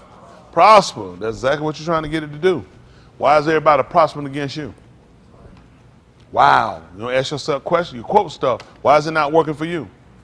Why is it when every tongue that comes into judgment you not condemn? Wow. Good question. Well, look and see. How about that? All right, listen. Romans 15:4. Listen. For whatever Nikatah before. Whatever was written, what happened? Nikatah for our lamed. Written for our learning. That We through endurance. That going through without giving way. And the Nakum of And the Ketubim comfort of the writing. might have tikva. That we might have an expected wait. So the writings are set up to cause us to wait. Why is it that we giving up and we going back and we quitting? We're not properly dispensing the word. And so we get a different effect. Let's look at what we quoted just then. That should be the 54th chapter book of Yeshayahu. 54. I think it's 17. Well, let's back up. See what 14 says. I think 17. Let me see 17, I think it is. So we'll take it up 15. Yeah, let's back it up 54. Yeshayahu. They call Isaiah. Yeshayahu. 54, and I said, let's do 15. Let's see what it say. How about that? Let's see. Listen. Behold, they shall surely gather together, but not by me. Behold, strangers shall come to thee by me. That's different. Behold, strangers shall come to thee by me, and But whosoever shall gather together against thee shall fall for thy sake.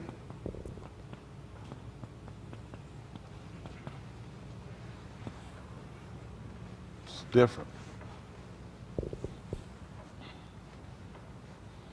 Usually when things in brackets or italicized, those are added, correct?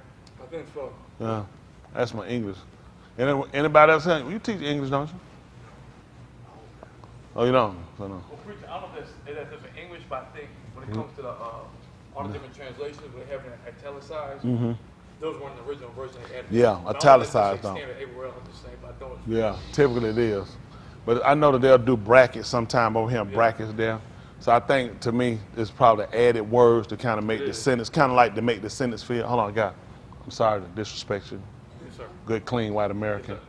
I have half American, half Japanese. Come on. Master, your new name gonna be Master Chung. I like that. I don't know, is that Chinese? I don't want to insult now. What's a good Japanese name? Chin. Master Chin. He said, oh man, Chin. All right. Master Chin. Go ahead, Master Chin. That's equivalent to a white man. Master Chin, white man. Almost. Go ahead. When I do it like that, it means it's not there. It's not there. Yeah. Yeah, that's what I was saying. It's typically like italicized, when they italicize something. It's not the actual, so that's kind of like the, Thank you, Master Chin!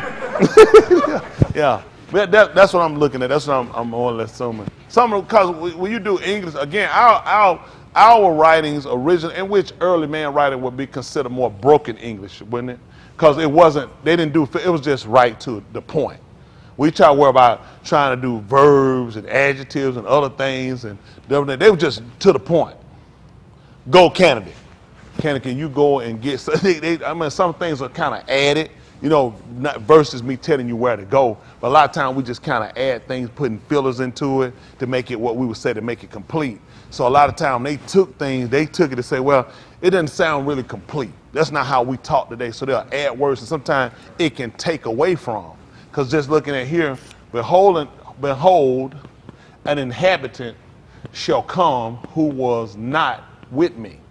He that was a stranger to thee before shall be joined to thee. Behold, they shall surely gather together, but not by me. Whosoever shall gather together against thee shall fall for thy sake. A little different. Behold, strangers shall come to thee by, that's different, and shall sojourn with thee, and shall run to thee for refuge. Wow. So it's a little different. Okay, come on. Behold, I have created the smith that bloweth the coals in the fire, and that bringeth forth an instrument for his work. And I have created the waster to destroy.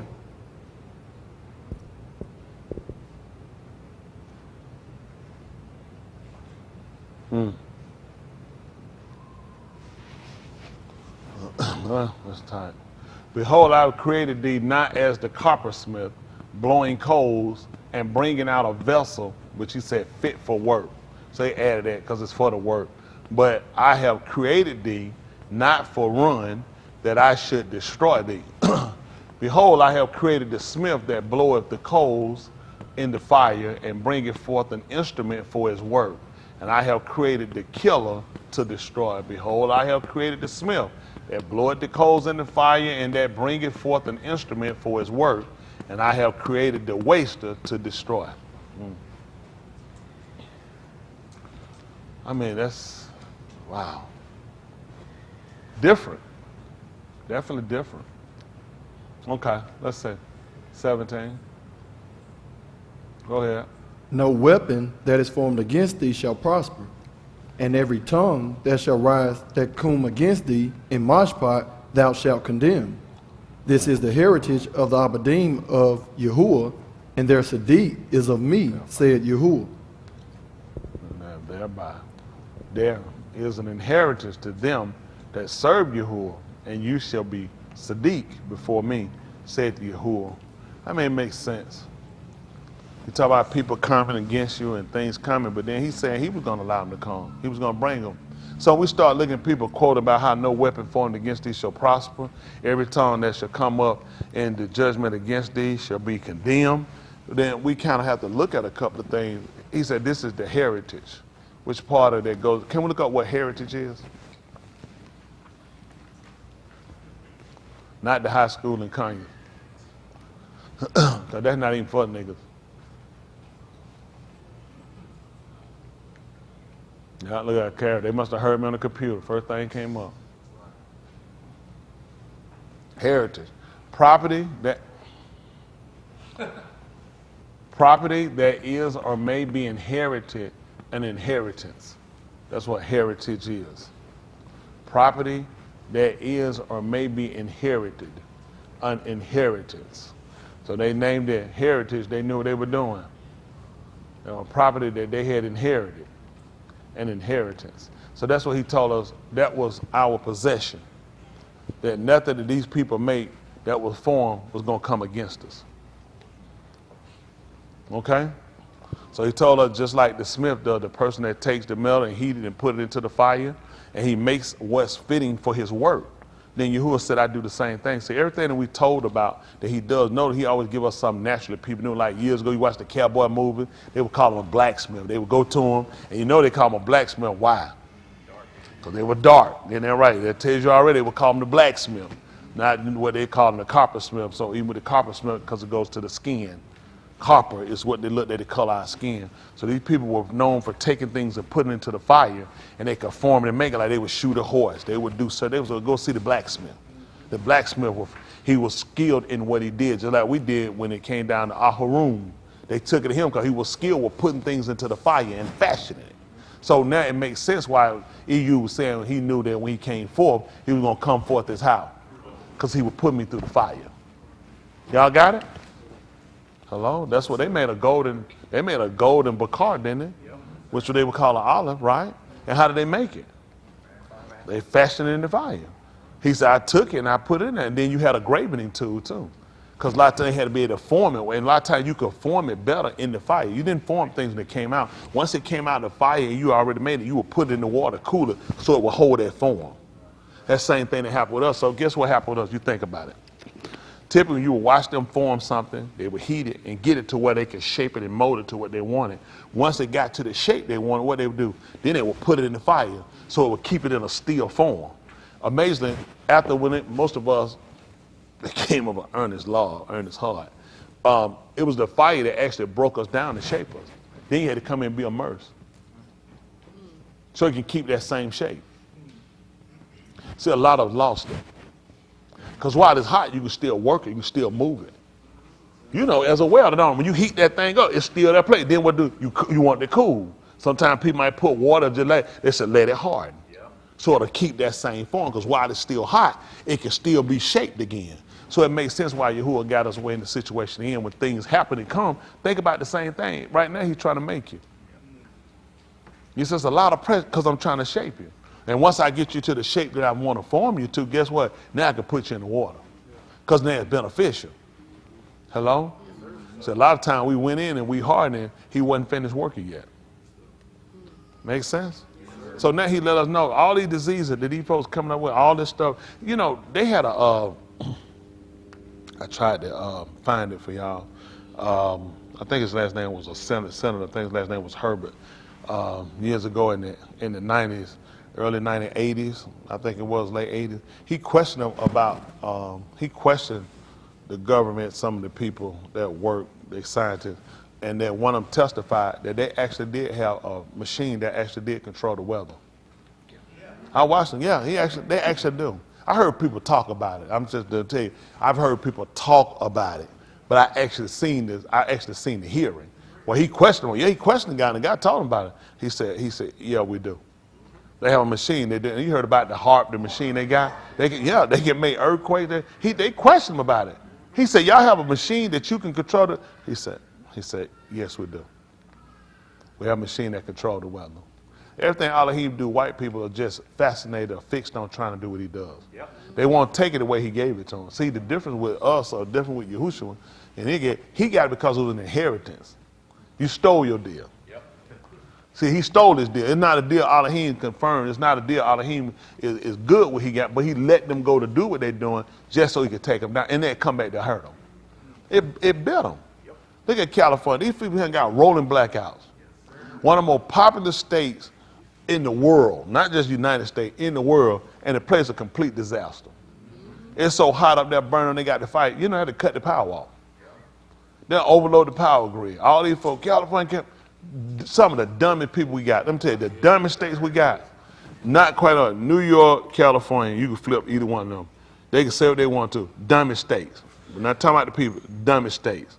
They got some of the dumbest ideas I heard in my life. They let criminals get guns at night, but not the citizen. Citizens shouldn't have a right to protect themselves. The criminals should have a right to kill the citizen. It makes absolutely no sense. Your crime is high for what reason? Because the citizens are defenseless. This ain't nothing hard to figure out. The citizens are defenseless. That's why these folks are just ramping through raid. You got to put harder sentences on the criminal, and you got to give citizens more. The honest citizens got to have more relief. But because it's more advantageous for them, what you think they do? Let the criminals keep the enforcement, let the criminal be the destroyers and be the robbers and the hurters of the people, and then you put the law where you go along and you lock up the people. Florida, too, ain't a whole lot of brain in Florida. Ain't no better. You get a woman and send her to jail for 20-some years because she shoot a gun in the air, her husband been beating her. Oh, we can't change that law. Nope. That's it. That woman sitting in prison riding for about 20 years for shooting a gun in the air. Her husband was beating her, she was trying to get him to stop. Then shoot him. Shot in the air. Florida order, and they can say, well, you know how it is. Sometimes the good and the bad. Sometimes you're just stupid. Yeah. At some point, somebody ain't got enough brain in here to say, no, this makes no sense. That woman that this woman was being beat, and she shot in the air because of Florida law. They couldn't overturn it. That's what it is. They let it win. This woman got a rot in jail. Yeah. Who shot nobody? Nobody was injured but her. But she's in prison. And these states pride themselves on being smart. Just dumb. Yeah. Just dumb. It's some stuff just dumb. And they make laws dumb. Listen, you don't make laws without reason. Even Yahuwah realized there are issues where he had to come in. He talked about when a man kills a man, and it wasn't in his law. He knew he had enough, thou shalt not kill. That's the law. But he said, I refuse to let somebody be stupid and convict the man who actually didn't mean to do it. It's accidental. He's like, it makes no sense. It wasn't in his heart. He said, look at the act. The man was hewing wood, and the axe head flew off, and it slew his neighbor. He said it wasn't in his law. He said there should be a place of refuge. White people got it for them. They ain't got nothing for you. Did I mean to tell you, that woman was black. See, they got law to help white people. They just ain't got none for you. Stand your ground, make absolutely no sense. They got white folks in Florida. They had one white man. He saw somebody breaking his car. This cracker left his house, ran out with a knife, chased him down the street, and stabbed him and killed him. Standing my ground. Somebody breaking your car, you're in your house. Why did you go outside? You're supposed to have insurance. Call the police. Run down the street and chase you down the street with a knife and kill you? Because I'm standing my ground. Some stuff just make no sense. And you need judges with a brain. All you need is a judge with a brain. Don't tell me they do what the law say. If that's the case, a lot of niggas wouldn't be in jail. Because a lot of stuff they create and they actually fictionate. They do it on their own, on a whim. They don't stick with no law. They make up stuff as they go. They use the law when it's convenient for them on a lot of times, especially when it affects us. And our people are so dumb, we don't even look at it. Some of the cases they do, look at how they try white kids. They don't get the same punishment we get. Then our people so lazy, we so dumb, we should have been out at all of these elected people who hadn't helped our people or helped our cause. There's no reason for you to be, I don't care if you're black, you have no business in them. That's it, we should have fought with all our power to get you out of there. Until we got somebody that works for us, that cares for us, and care about what happened to our kids. We can put all the programs in place we want to try to help them, but as long as the law works against them, we can't help them. We need laws that actually help our kids, that help us. Put these families back together, get our women functioning, get our men functioning. Man, we got piss poor men. The nation, the lot of problem we got, anyway, it's a man problem. We got sisters sitting around now, got more rights, got more justice. Oh, they found a video. Let's see that. Y'all want to see the video? Yes, sir. What I got to tell you too, so they'll let it play. No, it ain't for monetary. Fair use. Fair use. Ain't it they say they smoke crack? Well, I heard that fair use at? Somewhere else, ain't it? Let's look at this right here right quick. Give me a minute, Robert. Go ahead.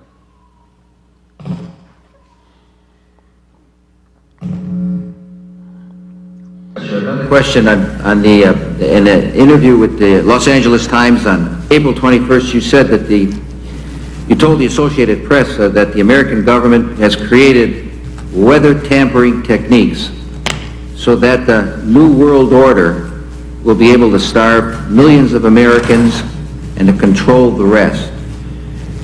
Would you explain what you were trying to say? Well, what I was trying to say is exactly what I said. There is weather control techniques. We have a complete package on that, which I did not bring, but I certainly will see to it that it is brought in for the record. Number one, the entire patents on the equipment.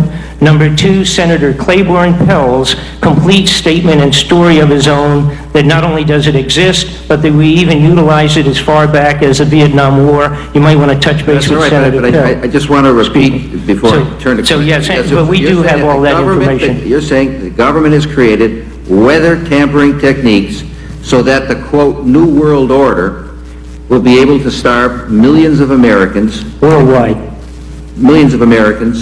and to control the rest. Yes, sir, and that's my belief. As bizarre as that sounds, if somebody had told me that that equipment even existed 10 years ago, I would have thought they were nuts, sir. And at this point in time, we have all the documents to prove it. And if you think that 85 tornadoes takes place in the middle of our growing area by simultaneous accident, I'm sorry. With the equipment that's already set up internationally, and as bizarre as that is, it is proven and documented. We will supply you with those documents. As bizarre as that is, I would say that weather wars, and this is quoting actually Senator Claiborne Pell himself, that they are the greatest weapon ever created in the world, and that's the Senator's own statement. So yes, I do stand on that. Thank you, Mr. Fletcher. Thank you, Mr. Chairman.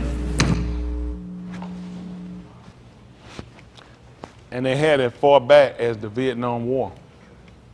Think about this. Look at how many tornadoes went across the West. Look how they have burned it. Now, mind you, this was in 95. That was Cole. I remember that was a Cole. I don't know why I was saying Herbert. Yeah, Cole, Senator Cole. He's gone. He was very voiceful and questioned them on a lot of things that they've done, and he's no longer with us. You heard the man told you, he said, I got the documentation to prove it. As far back as Vietnam. These people have been, he told you, think about how many times we done heard them talking about we got tornadoes back to back going because they create them. It's part of control. All this stuff going with Mississippi, all these places, they know what they're doing. Nobody talking Baltimore, they done cut their water off up there. They got E. coli in their water.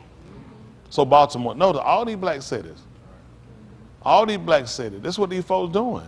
I mean, it's a situation where our people hadn't come together to realize it's working against us. It's hurting everybody, but who you think it mainly affects? We already on the bottom of the total pole. So what you think white people do when all this happens?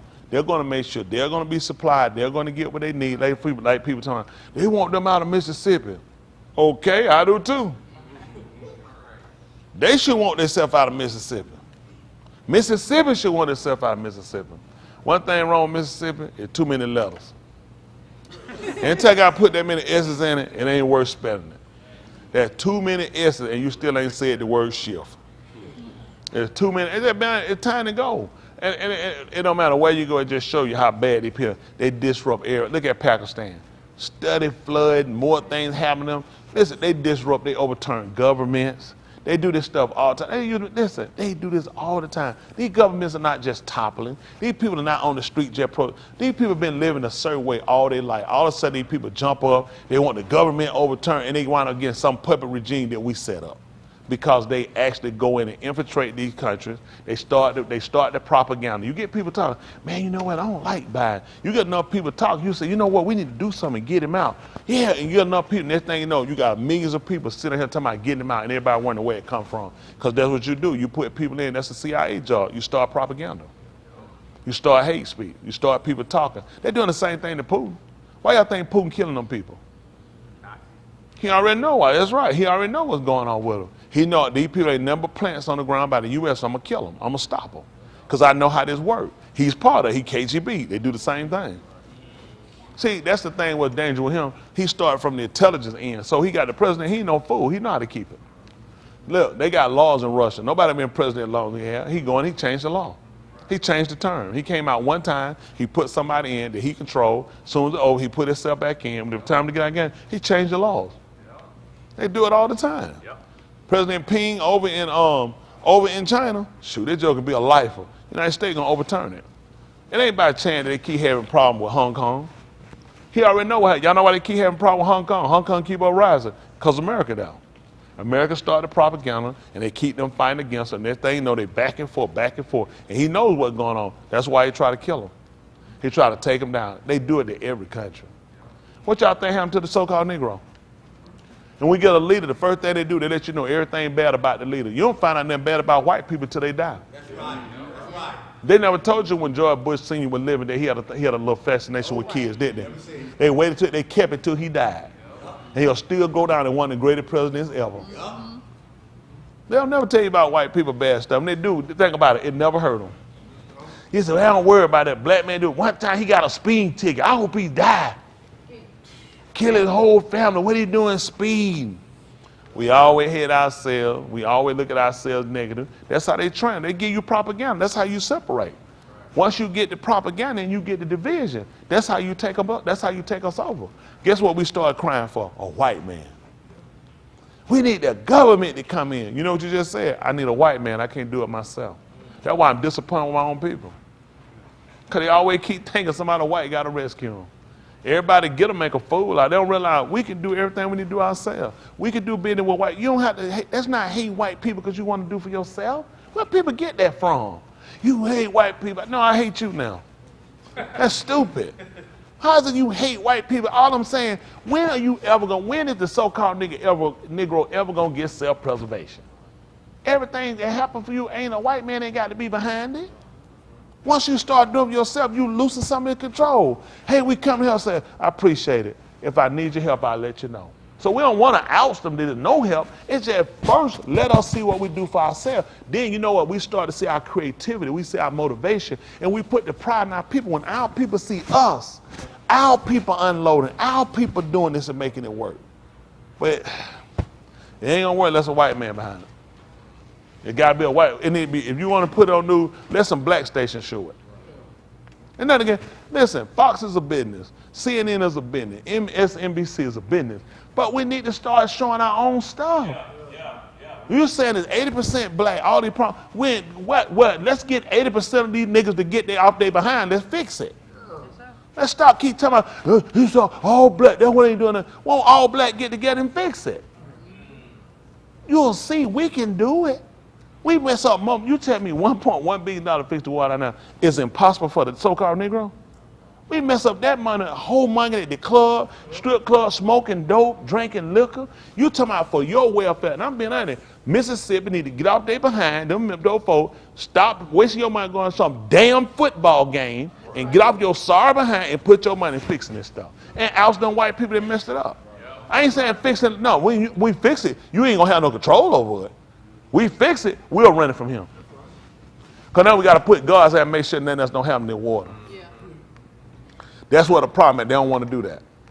That's going to cost money. It's costing people now. Yep. Go look at how much we spending in everybody putting water down there. For a temporary use, we'll spend over $1 billion trying to rush in temporary water that ain't going to fix a permanent problem. Right.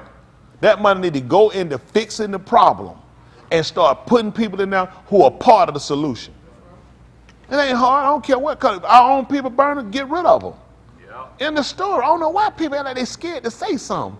Quit. I don't know why these crackers don't run your mouth. These folks say whatever they want to say. If you saying something wrong, you ain't got no business saying it. Y'all hear me? Whatever you say one time, you can say it 2 times. I don't owe these people nothing. You owe yourself. Get off your sorry behind. Same thing. Wait on nobody to do nothing. Take the initiative. Get yourselves and put it together. Give people, get a plan that makes sense. Make it happen. Shoot, I'm a prayer. I want to do something. I do. I just been with you. I just go and do it. End of story. That's how it is. My boys, I get irritated.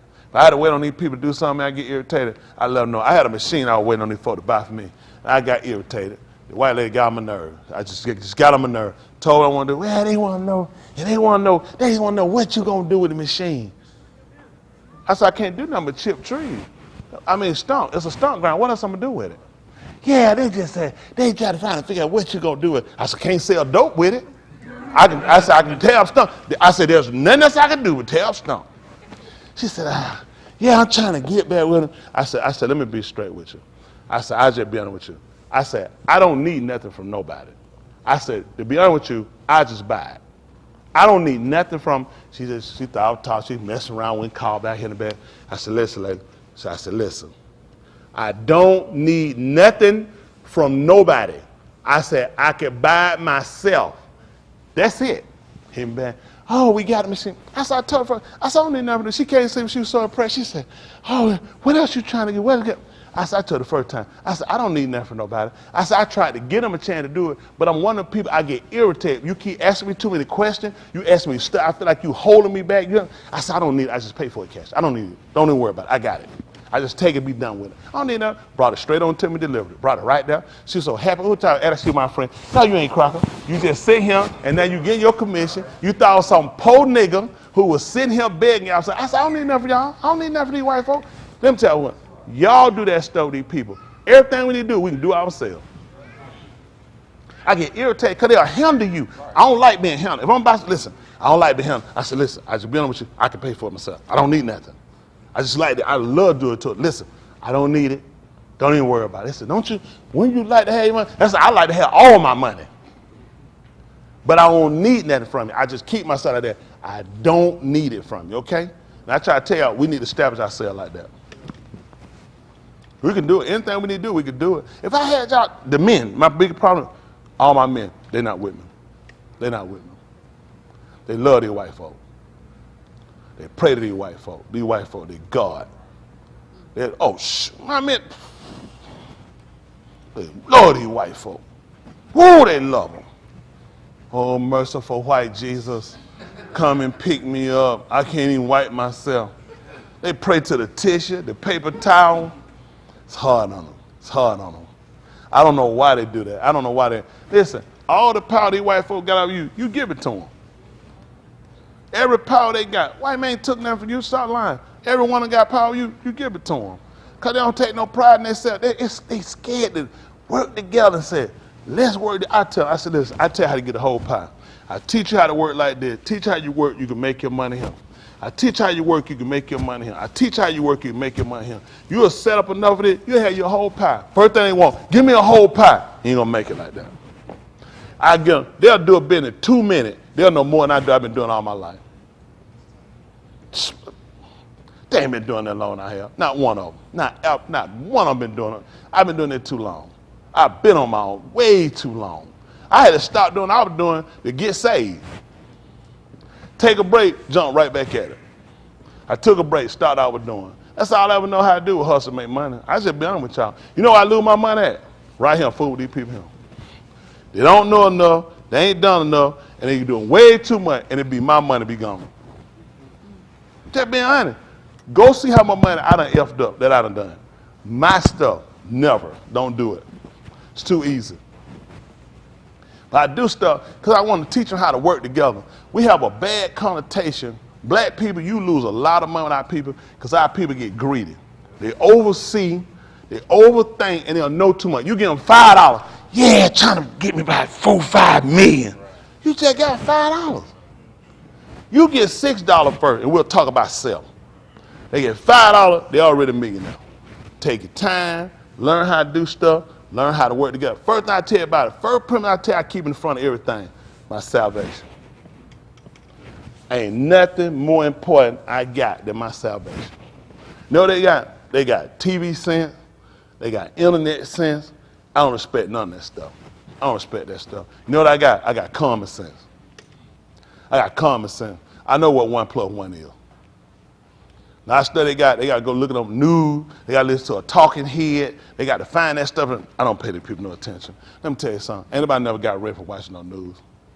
White people have inside trading. Okay, go ahead and try it. Let me tell you something. You think I'm impressed with some stockbroker watch? Let me tell you something. These people, if that's the case, everybody watch ought to be rich. It's all a scam. It's all inside trading. You got some people make their little money. The real people make their real money. Nobody who make money take no check. You think why Warren Buffett ain't broke? You think he would take your money and go with some stock hit? Straight inside trade. This what we doing. This what getting ready to go down. Move your money here. You don't mess up that. Them people don't mess around. Them people control the weather. They control the floor, anything. Listen, they can make a number do what they want. All they got to do is just move, put some billions of dollars. Whoa, people go crazy. You see the numbers on it? People start running. Get my money back out. Wow, wipe them. Bitcoin took off, hit $70,000. Y'all may hit right at 70, jump back down. Remember who was in it? Elon Musk. He took your money out of it. What happened to it? Now it's down at 20,000. They rip you every time. Them guys create the wave. They wave makers. You watch them people. They wave makers. They don't tell you nothing. I know how to do simple math. I know what makes sense. Learn your worst case scenario. That's what you're trying to do. A lot of study folks try to do. It ain't for you to try to get all that. A lot of folks trying to get something you don't need to get. It don't work for everybody. Learn what worked for you. I can teach you how you can make a living. I can teach you how to make a living. They don't want that. They want to be rich. They want more of what they can handle. Learn how to live first.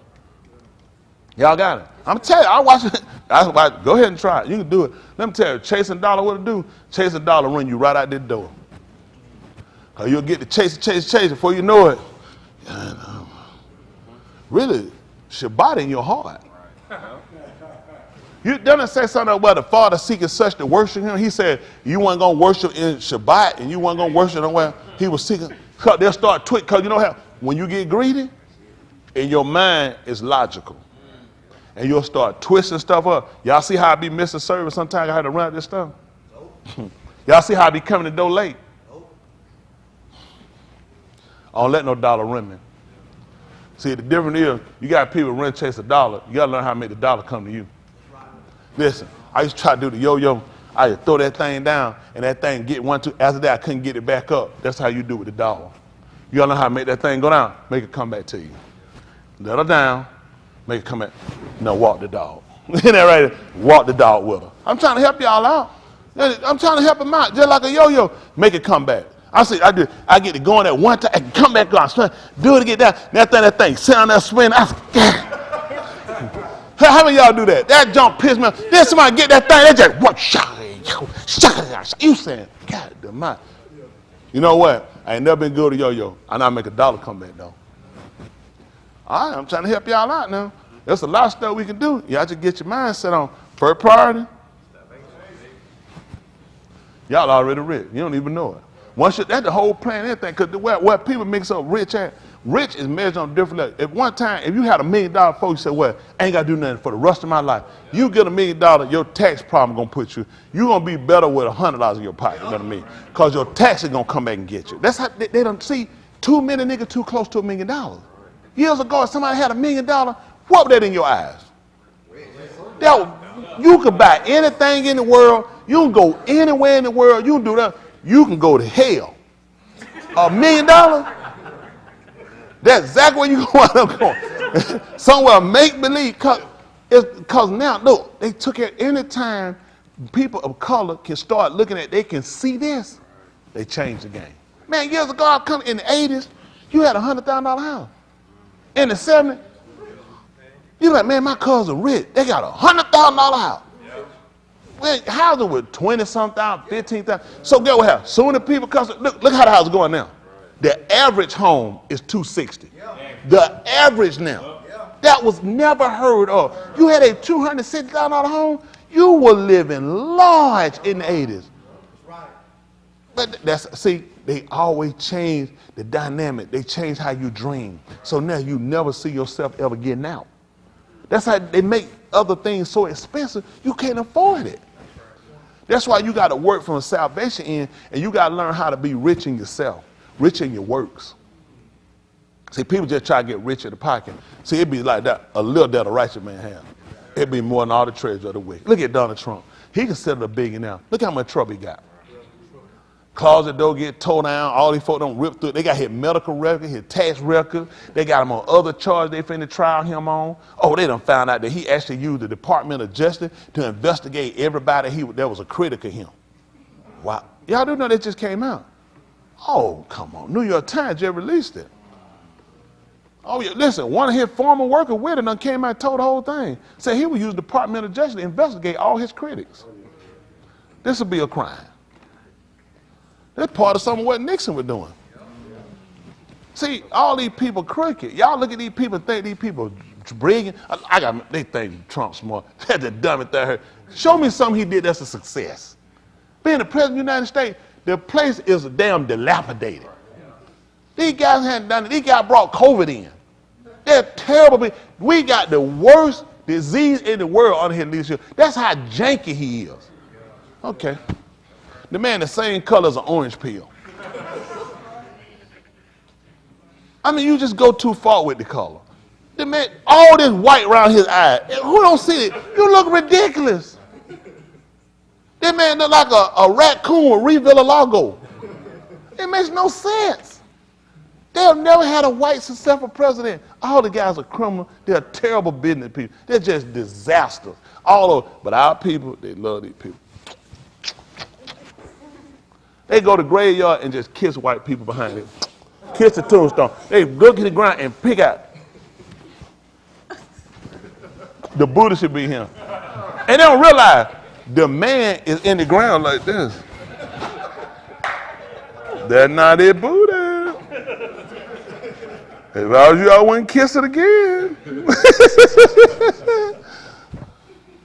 y'all so crazy. People don't like it. Why? All I'm trying to do is restore some dignity back in our people. Stop being afraid of these people. Be afraid of Mr. Yahuwah. These folks don't control no more whether he let them. They got it. It ain't helped them yet. They placed it. Won't they get something to cure one of these diseases out here? Now you see this new stuff they got everybody around here coughing, kids, and get what? They ain't got nothing for it. Everybody thought COVID was the worst thing they had. This stuff lasted for months. Just listen, repeated coughing. Kids, I had to talk my business. Him, his wife, his little baby. Listen, they were all coughing. He said, I coughed, so I turned blue. He said, I had to get in my car. He said, man, I had to run. They ran, got this. They ain't got strip. They ain't got no disease. They don't know what it is, and they ain't got nothing for them to take. Listen, who are tired of everybody? Everybody got to repent. Everybody got to repent. We're going to make this, though. We're going to make this, because we're going to get our mind. All this is set for to do what? For us to turn. And that bring us back together and realize we've been fighting this war by ourselves. I'm talking about divided. It's time for it to come together and fix it. Let's get our spirituality right. We got to get through this. Listen, the economy collapsing. When a company like Amazon shut down 60 new warehouses, cut them completely off, 60. They start all their overseas building. Now Amazon is asking, anybody want to do like lease sharing? When have you known Amazon to share a warehouse with anybody? Why would Amazon share a warehouse with anybody? It's that bad. It's that bad. Amazon done took over the freight business. Right. And now they finna have to back off of everything. Time for us to realize this is our time. This is our time. See, only people gonna make it out here, you have to form a legion. Let me see. They want to do warehouse sharing. Would Jeff Bezos need to share a warehouse with somebody? Or is it because they realize something? This one loaner gunner stuff ain't working. You got to start, if you're going to survive this, you got to start getting some partners. Partner.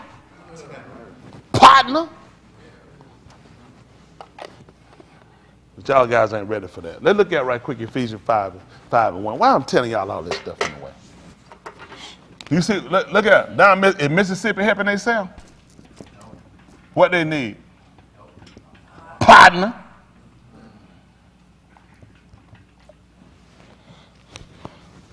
You got an 80% all-black city, and they got to get help from everywhere else. That's how bad we are at working together. That's how 80% black, and nobody ain't came up yet with how they need to stop what they're doing and work together. It's really, you should be embarrassed. The other people should be coming to help you. All these states should be embarrassed, especially when you said we black. I mean, we should be coming together, working together better than what we're doing. At some point. People, I say that to their shame. 80%? You don't need no white man to do nothing for you. This is something we need to be doing. We should already been doing. We're so busy killing each other, letting our kids run games, treat us like white folk kids, treat them. It was a time you couldn't catch no black kid disrespect their parents. You out your damn mind. Now, here we are. All the stuff we talk about white folk. Here it is now. We can't do that. Our kid run. Our kid. When you remember, how many of y'all remember growing up? Who done grown up like 7? Black kids running from their parents. You come back here now, Billy Joe so Iris. I'm about to get mad. You see me, I'm getting angry. I'm going to count to 5,000 and you better come. Man, I couldn't count to 5,000. Man, I'm so brain level. I'll miss all kind of number. Count to 5,000. Kid on another state by the time you get to 5,000. That's how we done. That's where we at. Every time, man. But any kid in that store crying, any kid in that store doing something, that was a white kid. Yep. I'm telling you, I had never. It's just stuff I said. You ain't listen. That black kid, no. Him get to him one time. He said, "Grab the bucket." That's it. Push that bucket. Please put that bucket. And that thing bump, get that man, and hit right down. Father, forgive me for our sin. I know that man. Listen, that man tell me. He'll tell one time. We get ready to go to the store. He said, "Get the bucket." I don't leave that bucket. Walk down the aisle like they're him. Listen, you looking out there? I'm finna slap you up there right now. You ain't play that stuff. Listen, you stay with that bucket. You know, when that man stop, when he go, he ready to move. That's how you move that bucket. He ready to stop, and I'm gonna just keep going with that bucket. Boy, you finna die in the grocery store. Listen, grocery store etiquette. How many y'all, who remember stuff like that? Then what's your daddy? He don't stop, you just keep on that bucket and keep moving. I'm finna close it. Listen, he finna close the store. This whole aisle finna need clean up on aisle 6. And somebody put that kid back in their clothes. That man gonna slap you straight out your. That stuff you didn't do. That stuff you didn't do. You ain't let no kid get no bucket and run down through no store. Grab them and put some. Listen, let me tell you something. That bucket was sacred. You don't put it. We put that bucket. I done got some stuff that bucket. You ask for one thing. If that man say yes, thank you. If not, don't open the store and cry. Because you didn't get something? Oh, my. Are you serious? I'm finna bust out crying because I ain't get something to the grocery store? Oh, my goodness. Man, finna be niggas splatter all through this store. All on the mirror in the meat section. All in the vegetable section. Man, they ain't play that stuff. Yeah. It's just seeing where we are today with our kids, how we do stuff now. Oh, it's so different. It's so different. It's like what happened to us. The reason we just lost it and we just have no control. We let stuff go. Then y'all act like y'all just, kid be sitting crying 80 hours. Just numb. It's like, what happened? When a kid cried, it's a couple things. You hungry, you need your diaper changed. Tells you ain't got no fever. I know what you need. You ain't hungry, your diaper ain't wet, come on, I know what you need. They start putting that thing together. After a while, your kid be the best kid on all these planets. Not just him. All these planets, all in the hemispheres. All right, new day. All right, listen, come on. This is Ephesians 5:1. Let's see what we're trying to do. Listen. Be ye therefore followers of Alahym. Followers of Alahym. What that mean if you follow? What does it mean to follow? Can we see what that means? Definition, follow.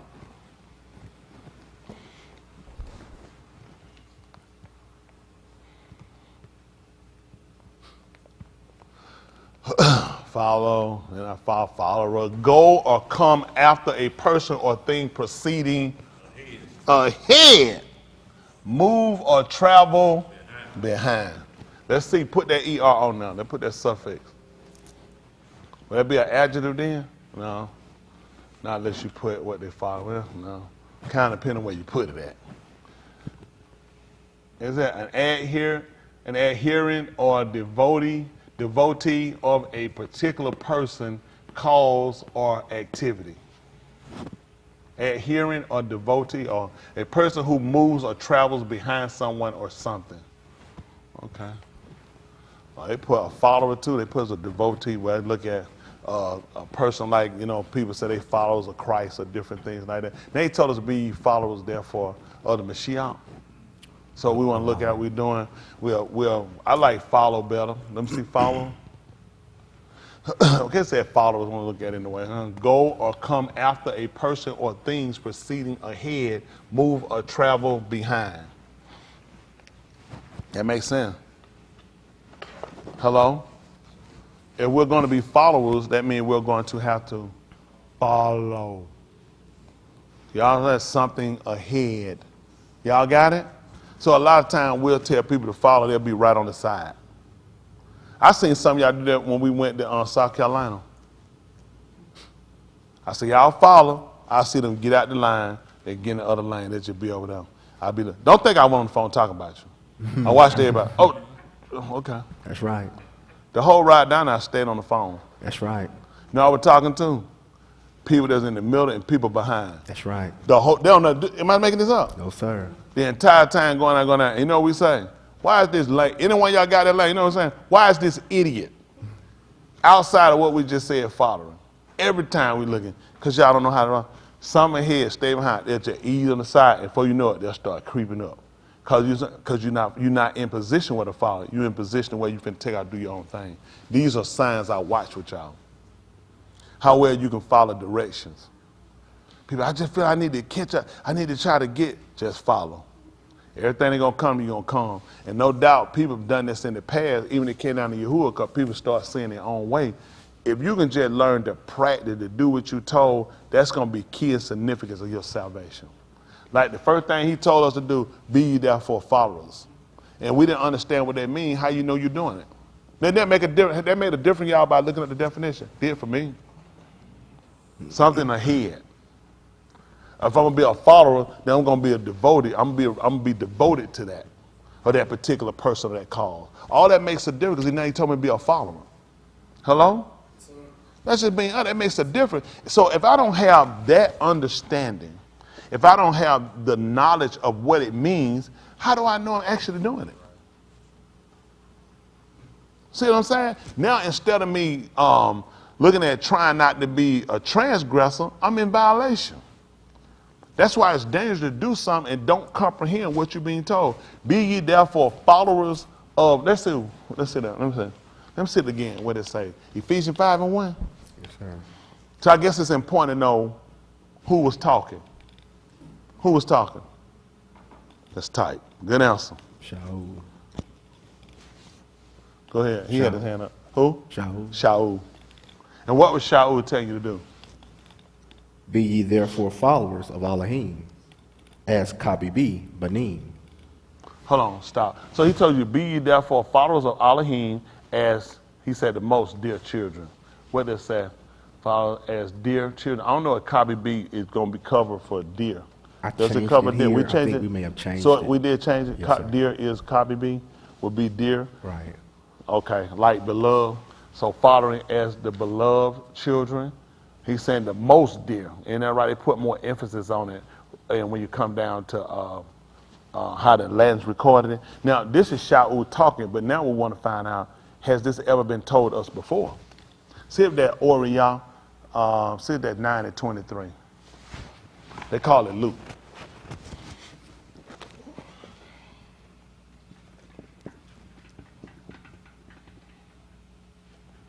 You know what the Christians and the different ones they do.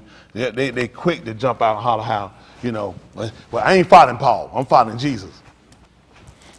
Jesus is an excuse for people to go to Sheol, because they'll call themselves following Jesus, and before they know it, they're so far off the path it's ridiculous.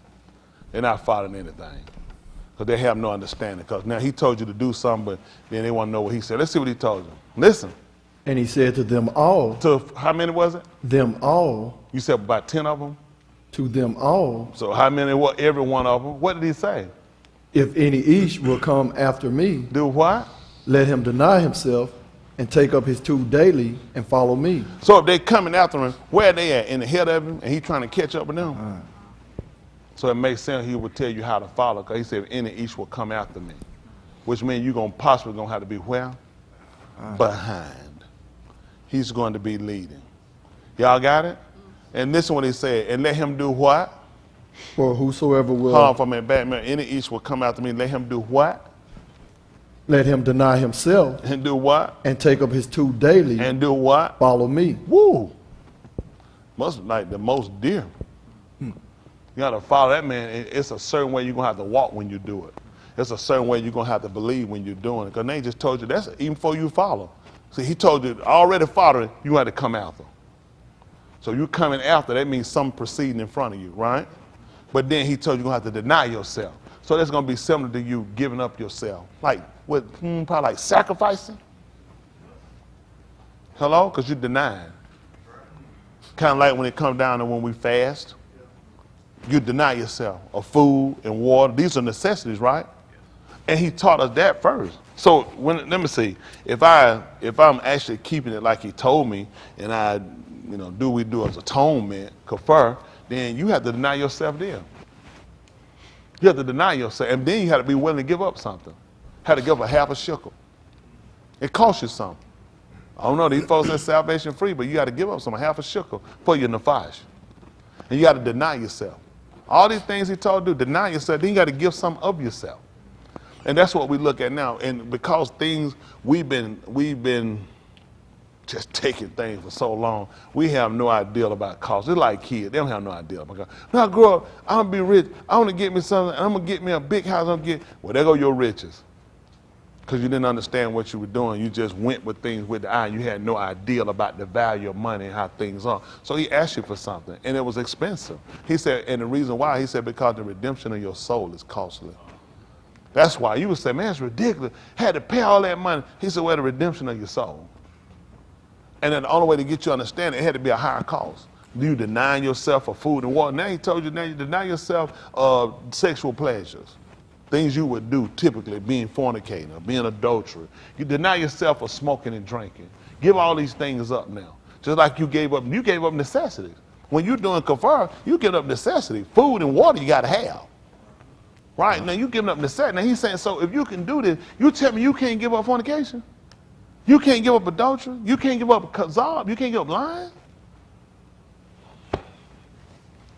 But you had to do it as the most dear children. As beloved. But see, he told us how to do it. You have to deny yourself, and you got to take up your tooth. Anytime you take up the tooth, you got to take up willing to die. You're willing to die for what it is you believe in. You think about people dying out here for nothing. People dying, I'm talking about not just getting shot or well, people dying, just living. It's dying. He said, at least you ought to get something out of it. So now when you take up your tooth, he said, and you're going to do this on a day this going to be a day that performs you, and he wants you to follow him. Let me proceed before you. So this way you'll understand what it is you're supposed to do. So if I'm following him, then this is what did he deny himself? Hello? Did he deny himself? Did he take up his crew? Did he take up his tooth? Okay. So he told me he said daily. He told us this is something we have to take on daily. And then he said, and follow me. Don't come following you hadn't done it. And this is where a lot of us quit. This is where people give up. Because the truth of the matter is, you never denied yourself, did you? Tell the truth. How many of y'all never denied yourself? That's right. And that's the problem. But we start following. And what you think happened? You fall off. You get inconsistent. Because you never denied yourself. I never told you, we heard. He said, follow me. He did that. So when Cuff and them were fishing, he told them to, that's right, and follow me. And I teach you how to catch men. Hello? I'm going to teach you how to catch men. So a lot of things you had to give up. That was their income. That was their way of life. That was their living. You had to give it up. And a lot of times we fear doing these things and we feel like we won't exist. But when you get inside his system, that's all it's about, existing. When something, this is what y'all miss, y'all forget. When something ain't clicking for you, something clicking for somebody else. He fixed it that way.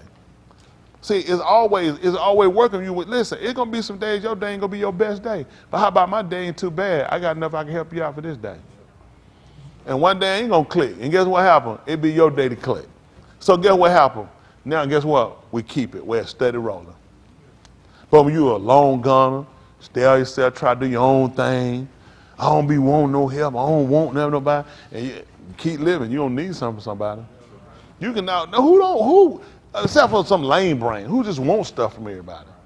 You know what I'm saying? You should want to be on your feet and be able to do. But he set up where we have to learn how to be interdependent. That's just being honest. We interdependent. We need each other. We all bounce off it. He put it that way. Otherwise, why we have any dealing, it wouldn't make no sense to have no dealing with none of y'all. It make no sense we have no dealing with none except we interdependent. He said it that way. He make it where you're going to miss a step, you're going to slip, you're going to need somebody. That way y'all stay together. Hello? What they said, birds of a feather? Look what he said. Look who's going to follow him. Somebody that denied themselves, like he did, and somebody that took up their too. He said, follow me. We're going the same place. Why wouldn't we? I mean, I'm going where you're going. Why wouldn't I follow? We're going the same place. I'm doing the same thing. Hold you guys. See that Olive Euchanon. 1 John they call it. See that chapter 2, verse 1. Let's see what it tells right quick. Y'all read that before. Ain't nothing new.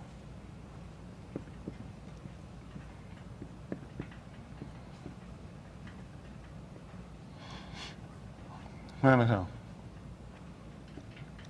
These folk, look at him. There's a lot of folk like what y'all want, what y'all got. Y'all just ain't smart enough to catch on what you got yet. Till you get out there in that street and you get out there and you see it's rough out there in them streets. These folk look like here, man, y'all got it good.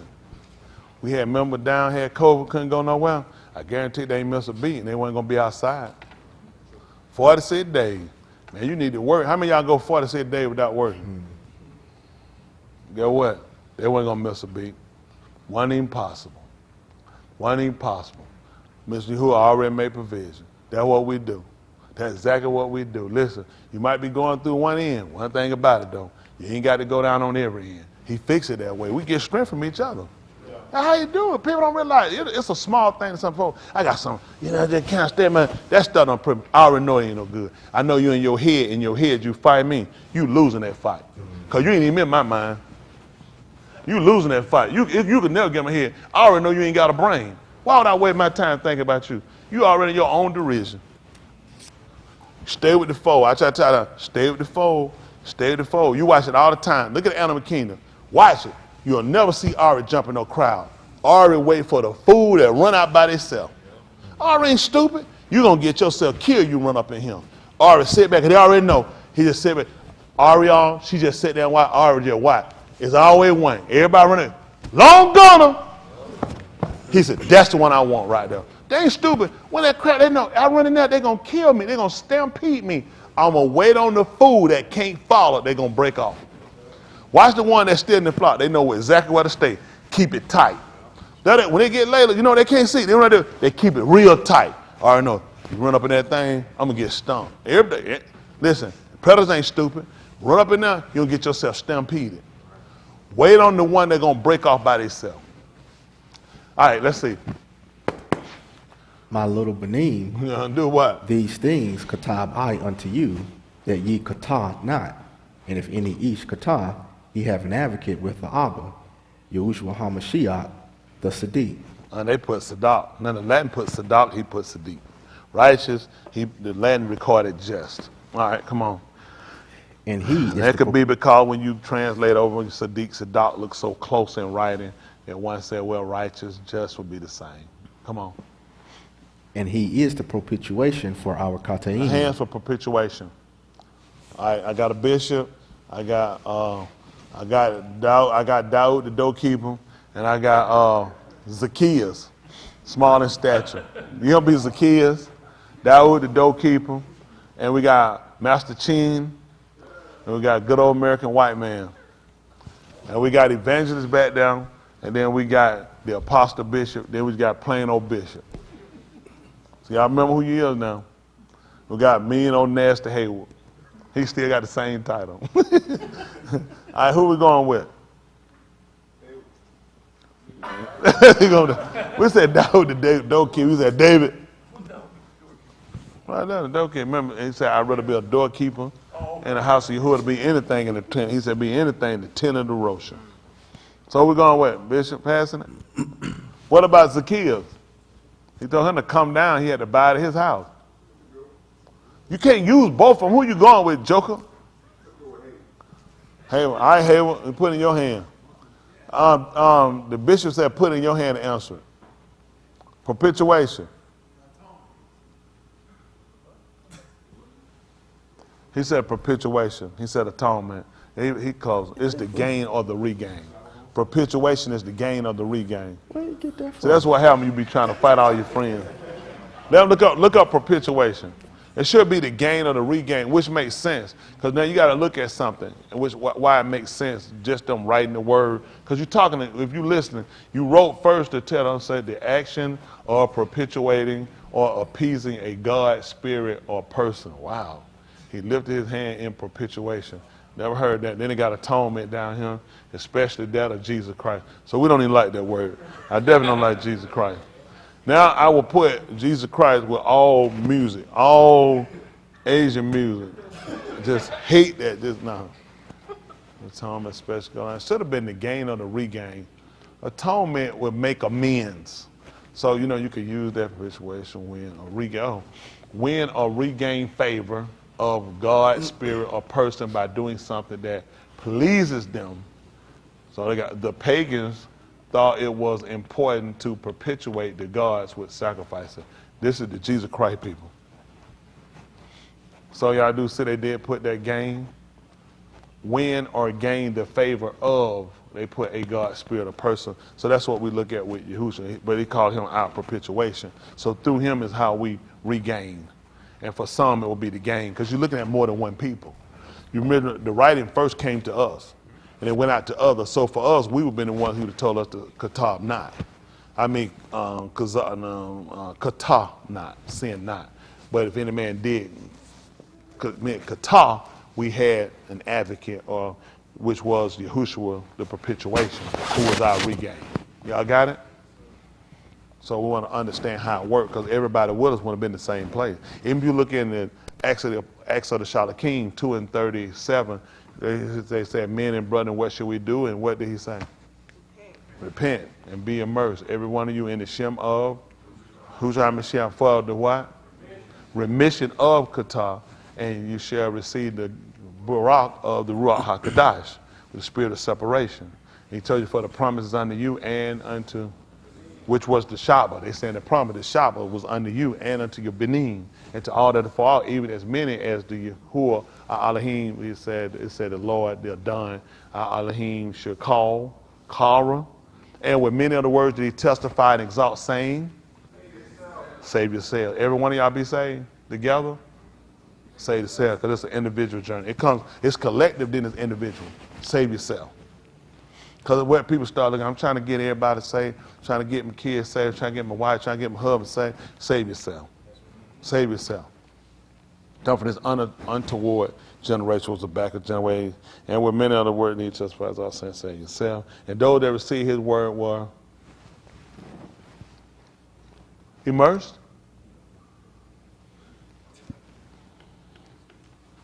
And what was added unto the Adah? 3,000 nafas, such as should. And then and they continue steadfastly in the Shalakim's doctrine, in their teaching. And you know what he did? He did what? How did he add? Because everybody in the same place. That's why he added daily. Didn't get everybody the same day. Such as should be saved.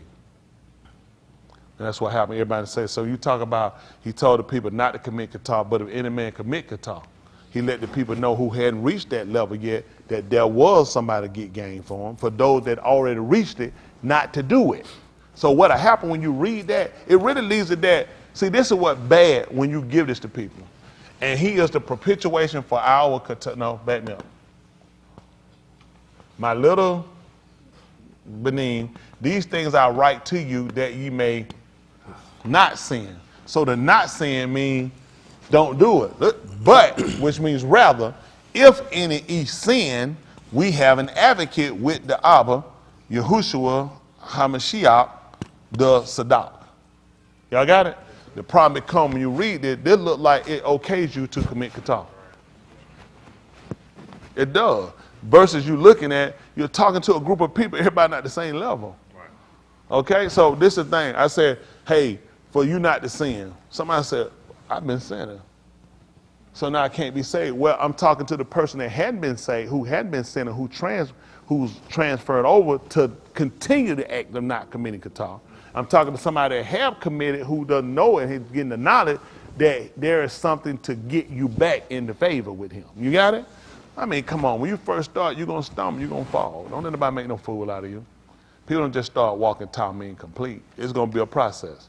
But that's not the okay you doing it. It's still wrong. So don't think it, hey, you know, you made a mistake. No, you shouldn't be, but this way you start at. The goal is to get you to where this shouldn't be your issue.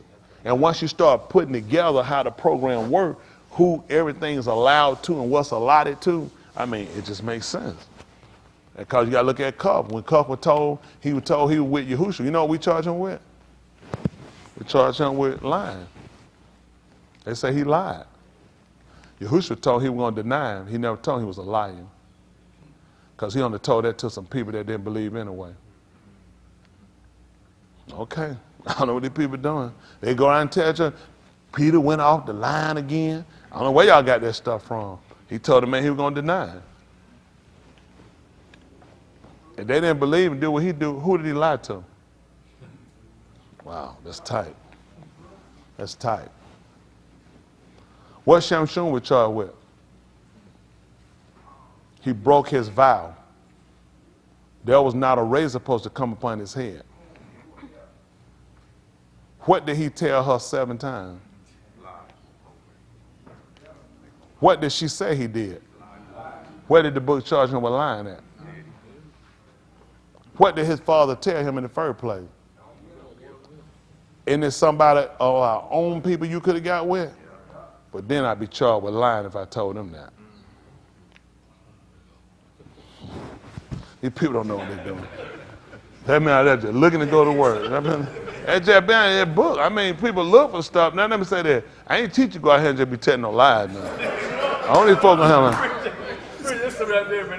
Oh, I heard him. Listen. I heard him. Wow, good teacher, good teacher. That's the word in the city. But no, but the thing is, people don't realize, you people, you have to be real careful how you move. These people push you in places. They'll put you in places. It is just certain things you have to watch. Just like Yahushua told you, sometimes keep your mouth shut. Mm-hmm. That's why he wouldn't answer him. He knew what was going to happen. What happened when he told the truth? Wow. All they did was push him to get him open his mouth. He looked at it. It's tight. It's tight. Especially when the people that sit here and question you are the Rosh Kohan them. That's real tight. These people question you. They ask them, how many times we got to ask you? And you tell us nothing but the truth. Because he did teach in the 23rd chapter. Let's see right quick. 23 and 1, a book of Matthew. You'll come back. Now, don't let it stop it, because these folks tell lies to me now. Let's see what he told them. Oh, you don't think he's going to tell a lie to me? In a minute. That's what it I'm thinking of one right this time. I'm pulling it No. right now. Oh, no. That's why he crazy. Where you at now? Yeah. Listen. Then spake Yahushua to the multitude and to his Talmudim. I said it to everybody. He talking to all of them, to my taught ones and to the multitude. What did he tell them? Saying, the scribes and the parashim sit in Mushah's seat. All therefore, whatsoever they bid you observe, that observe and do. But do not ye after their works, for they say and do not. How you think they got him to talk? They asked him, how many times we got to do that? Let's see, 26 chapter, same book, Matthew. 26, say that about 50. Matthew.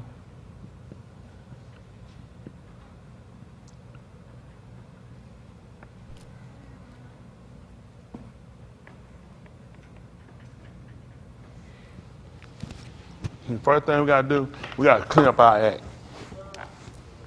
on every end. Get ourselves better. Proud of you, Chris, doing good. Hang in there. It's time for all of us to clean up our act. Go through all the stuff we've been doing, and clean it up before we get out of here. That man got all us on a time clock. We ain't going to be here forever. Time to make sure we get this thing right, and when we find to depart from him, we make sure we don't wind up going to Sheol, that we see that man in Shalom. The only way to do that, make sure we get this thing right. Like the value, ask him a question, he don't answer. He ain't got to worry about it. Book already got you. He said, all they bid you to do it. See, that's a lesson for him too. But that head of his, he got another spirit, and I'll be going to tell him, saying, well, let me do it my way and try to rationalize it. It'd be my own righteousness. He tell you all the time, it's a way that seems right unto the man, but the end of it be moot. Y'all heard he told you about them folk? They sit in Mushah's seat. What Mushah did? Mashpah. He was shopping the people. He used to teach the people. I probably don't do none of them jobs. So whatever they bid you to do it and observe it. It's tight. All right, well, don't worry about it. He ain't by himself. There's some more, y'all. Let's see what this is. And Yahushua said unto him, Yeah. Re'ah, wherefore art thou come? Then came they and laid hands on Yahushua and took him. And behold, one of them which were with Yahushua stretched out his hand and drew his sword and struck an abad of the Rosh Kohan and smote off his ear. Then said Yahushua unto him, put up again thy sword into his place, for all they that take the sword shall perish with the sword. Thinkest thou that I cannot now ask to my Abba, and he shall presently give me more than 12 legions of Malachim? But how then shall the Katab be fulfilled, that thus it must be? See, that we got to look at too. Sometimes, there are times you can deliver yourself and do stuff, but now what he was concerned about. Katab being fulfilled. What did it do against the writings? Let me say this. This is why he has a problem with us. It's bad when he look at it's things that's written and designated that his arm's supposed to do and we don't do it. He looked at when they came down to him, I got to make sure the writing be fulfilled. See, when Yahushua came through a city, remember the 19th chapter of the book of Orion? And the people started to cry to begin and cry, and they tried to forbid him. And he told me, if these shall hold their shalom, what are they going to do in the next 2 days? Immediately. Guess what? The scripture had to be fulfilled. See, you're not going to stop what had to be right. He looked at for him, it's a lot depending on what he does. He said, I had to look at the scripture being fulfilled. Me as a man, he said, I don't want nobody to take me. He said, I can cut this jump right now. Who in here, if you got the power to stop someone, a bunch of them finna jump on you, and you can stop that? What you say? Come on, suffer to be so nice. You're like, no, that's not human character. But now you start looking at, how about it's written that you're supposed to let us do that? And you got to look at, wow, I could stop this, but then I'll cut the writings off. I'll bring an offense to the writings. Everything will have to stop. Everything have to scroll up. See, you don't realize how important it is that you make sure that you hold and maintain your end. And a lot of times people don't look at it. It's a small thing to them. That's why ain't no big thing to do to replace you. It's got to be everything to you. Looking at it being fulfilled. See, I guess you might use pride yourself on end of making sure I do certain things and keep certain characteristics, because a lot of people came through and failed people. A lot of times people put their trust in they let a lot of people down. They did something different, sleeping with them, to stealing or running off or forgetting about them or not doing or whatever it is. I try to make it my goal to be that one difference. I know I ain't the only one. Somebody at some point got to do something different. Kind of like Musa, he looked this way and that way, and he saw when there was no ease, what he did? He did just like Yahuwah did, his own arm. He took his hand, his own strength, and he brought deliverance to that man. And that's what we have to be willing to do. He ain't sitting there and said, well, I ain't like I'm God. I ain't Jesus, so, I mean, maybe that's the will of the Lord. He looked at, no, nobody gonna do nothing. Everybody see the same thing I see. Want somebody to step up and do, that's the same thing I got with Mississippi Water. Who don't see this? Why they put this on a few people? That bothers me, that people are comfortable with just watching people. What's wrong with us? I don't need no Bible. When I was just, it's just certain things I just knew you did. I didn't need no Bible to tell me nobody need to starve. I don't need nobody to sound and preach to me, you know it's wrong for people. If people don't have no water, you don't get them none. That's wrong. What? First time I heard it, the love of God in my heart. Part of being a human being. So I see somebody laying in the street, unconscious, well, ain't right. Keep going around, nothing to me. That's crazy. Why would I roll over them? They should have been laying in the street. Are you serious? We sick. Man, when that man said the world done gone cold, man, the world, it's a whole nother place. I'm just not, I know you came up in Uncle Ted later year. I just ain't never seen this. Y'all grew up with people would help people. People would feed you. You at their house, them folks will feed you. You come for how many folks? You know what we do now? Man, we'll hide that food in the kitchen. What y'all done, man? Crumbs and grease run out, hand grease. Y'all was in there eating. Everybody eating that. Every time you talk, biscuit crumb rolling out. No, they ain't hungry. I'm just, that's how we are now, man. Hide it. Go hide, shh, be quiet. Them folk didn't do that stuff, man. Y'all know them folk, they had it, man. Y'all sound, y'all can have some. Y'all want some. Them folk, you tell them folk you want them folk go and fix your plate. You be like, good. Them folk hear that stuff. Them folk, you want some? Nah, huh? You gonna go right and fix their plate. Now you stuck. They like, you be like, you get in, you like, I'm so glad they fit their plate. I'm here trying to be all proud of people. I'm so glad they fit their plate. Cause you were taught to say no, but your stomach saying, nigga, is you crazy? You all that knocking down him. I saw like an engine with no oil in it. You know what I'm saying? You better go there and fix a plate. No more. But I'm just saying, people, it was hospitality. You know how to treat folk. You want someone, you come for a house, they see your mouth white, lip back. Look like, man, your eye smell like somebody just took an ice gun and sprayed them. Them folk ain't offer you no water. They just look. Yeah, our water cut out like Mississippi. Hear the thing running. Yeah, refrigerator talking, yeah. Too much water, too much water. You don't pay that, it's a parakeet we pay. I'm keeping the neighbor parakeet. So it's just stuff we do. We'll hide, and it's more energy to lie and hide than to just help people. It's bad. We just terrible people. You think back over stage, it's like, how did we get to this point? Nobody care about nobody. How did we get to this point? I don't know. Piss poor parenting, all that stuff. I told my dad taught me, you help a man, don't make no difference. I didn't like a person, but he taught me, you still help him. I said, he fired that joker. That man said, I need my joker. He said, you fired. He said, he gave that money, let him know, you still fired, but he fed him. He told me, you'll never forget, he looked in my face, he said, you always help a man. Let him know, it didn't make no difference. He told me, he's still fired, but you help him. I got it, help him. Forgot it. Fine, help him. I said, I got that. You're fired. You hungry? All right, come on. How then shall the Qatar, the scripture, Kitavim be fulfilled, that so it must be done? Come on. In that same hour said Yahushua to the multitudes, are ye come out as against a thief with swords and staves for Jump to down take to me? 60. Yeah, we're going for 60. All right, come on. But found none, yea, though many false witnesses came, yet found they none. At the last came 2 false witnesses, That's it. Come on. and said, this That's fellow, how they cover themselves. See, this show you how the folk use your book. Because you can't put a man, our book to you, you can't put a man to death with one witness. See how they did it? These folks are so clever, they knew how to do it. You need 2 of them. So they know the law enough to mess you up with it. Come on. and said, this fellow said, I am able to destroy the Mashkan of Alahym, Yes. and to build it in 3 Yamim. And the Rosh Kohan cum and said unto him, Y'all see who did this? The Rosh Kohan rising up, combed up, said to him, answerest thou nothing? What is it which these witnesses against thee? what happened? And Yahushua held his shalom. Y'all see that? And you see what and the reason why you're looking, he never told him to answer him. He said, you don't answer nothing against the accusations. That's how he kept his mouth closed.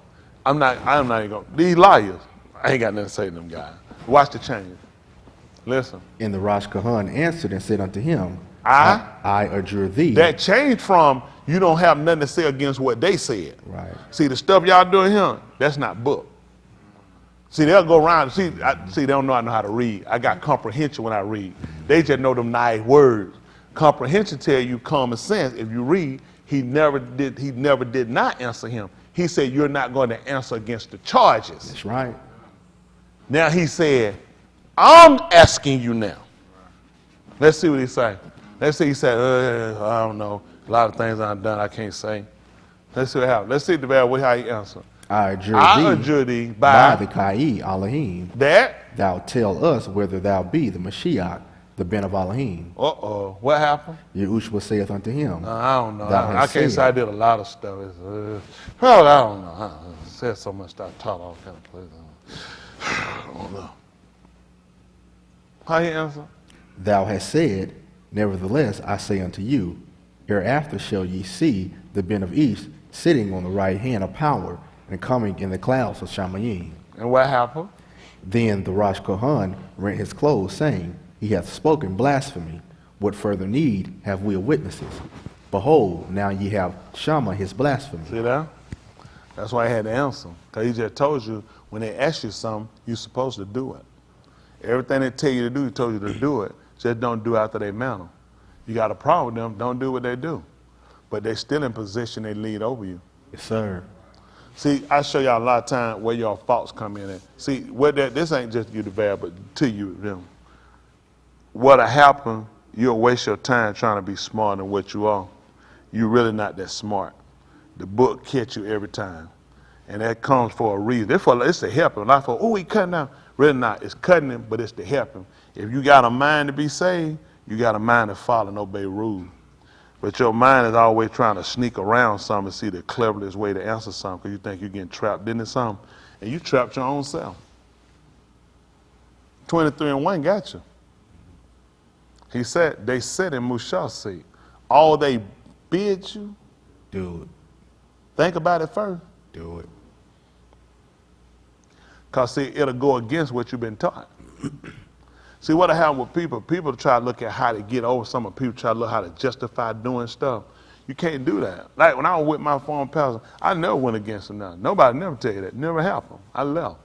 That didn't make sense. I was under man leadership. What I'm going to be there for if I can't follow, I can't do it. That made absolutely no sense. He can never tell you it happened. Never happened. That makes absolutely no sense. You're in another man's house. How am I come to your house and set up shop? You can't do it. You're in another man's house. Now you know what you can do. You can leave. You can always leave. But you sit up on somebody's authority, he looked at. All they bid you to do, you need to do it. Hello? See, this is where a lot of time the practice will come in, and a lot of this go to show y'all you're doing other things. Got it? And he let them know you can have your own mind about some stuff, but you'll wind up going against the word. That's what you have to be careful about, because stuff will look good to you, and it'll seem like it's justifiable, and it seem like it, but it really show you where you're at. And that's what the word comes to do for all of us. It shows where we're at, so you can go back and look at, wow, I've been thinking a certain way, doing a certain way, but it's been completely wrong, because it go against what he tell you to do. Hello? All right, so we'll help y'all out. Now, we'll go back and look at Alahym, chapter 2. We left out what, verse 2, verse 3? Now I try to get y'all finished up. But see, this thing wind up on us. That's why it's good for us to get the teaching. We got to understand on how we need to do it. It's for everybody. See, it might have been his name. Like Hayward, sometimes we say, he said, like we'll call his name. He said, preacher, what? You calling my name, but I know you talk about somebody else preaching. When he said that, he said he calling my name, but he talk about somebody else. I don't mind preaching. You can call my name, but I know you talking to one of your boys. Hey, with real disrespect. Listen, this is Alahym. I'm sorry, we left at we through with 2? No, sir. Ain't there 2 right here? Oh, that's 12. Oh, thank you for making that 2 again. No, Mr. All right, 2, go ahead.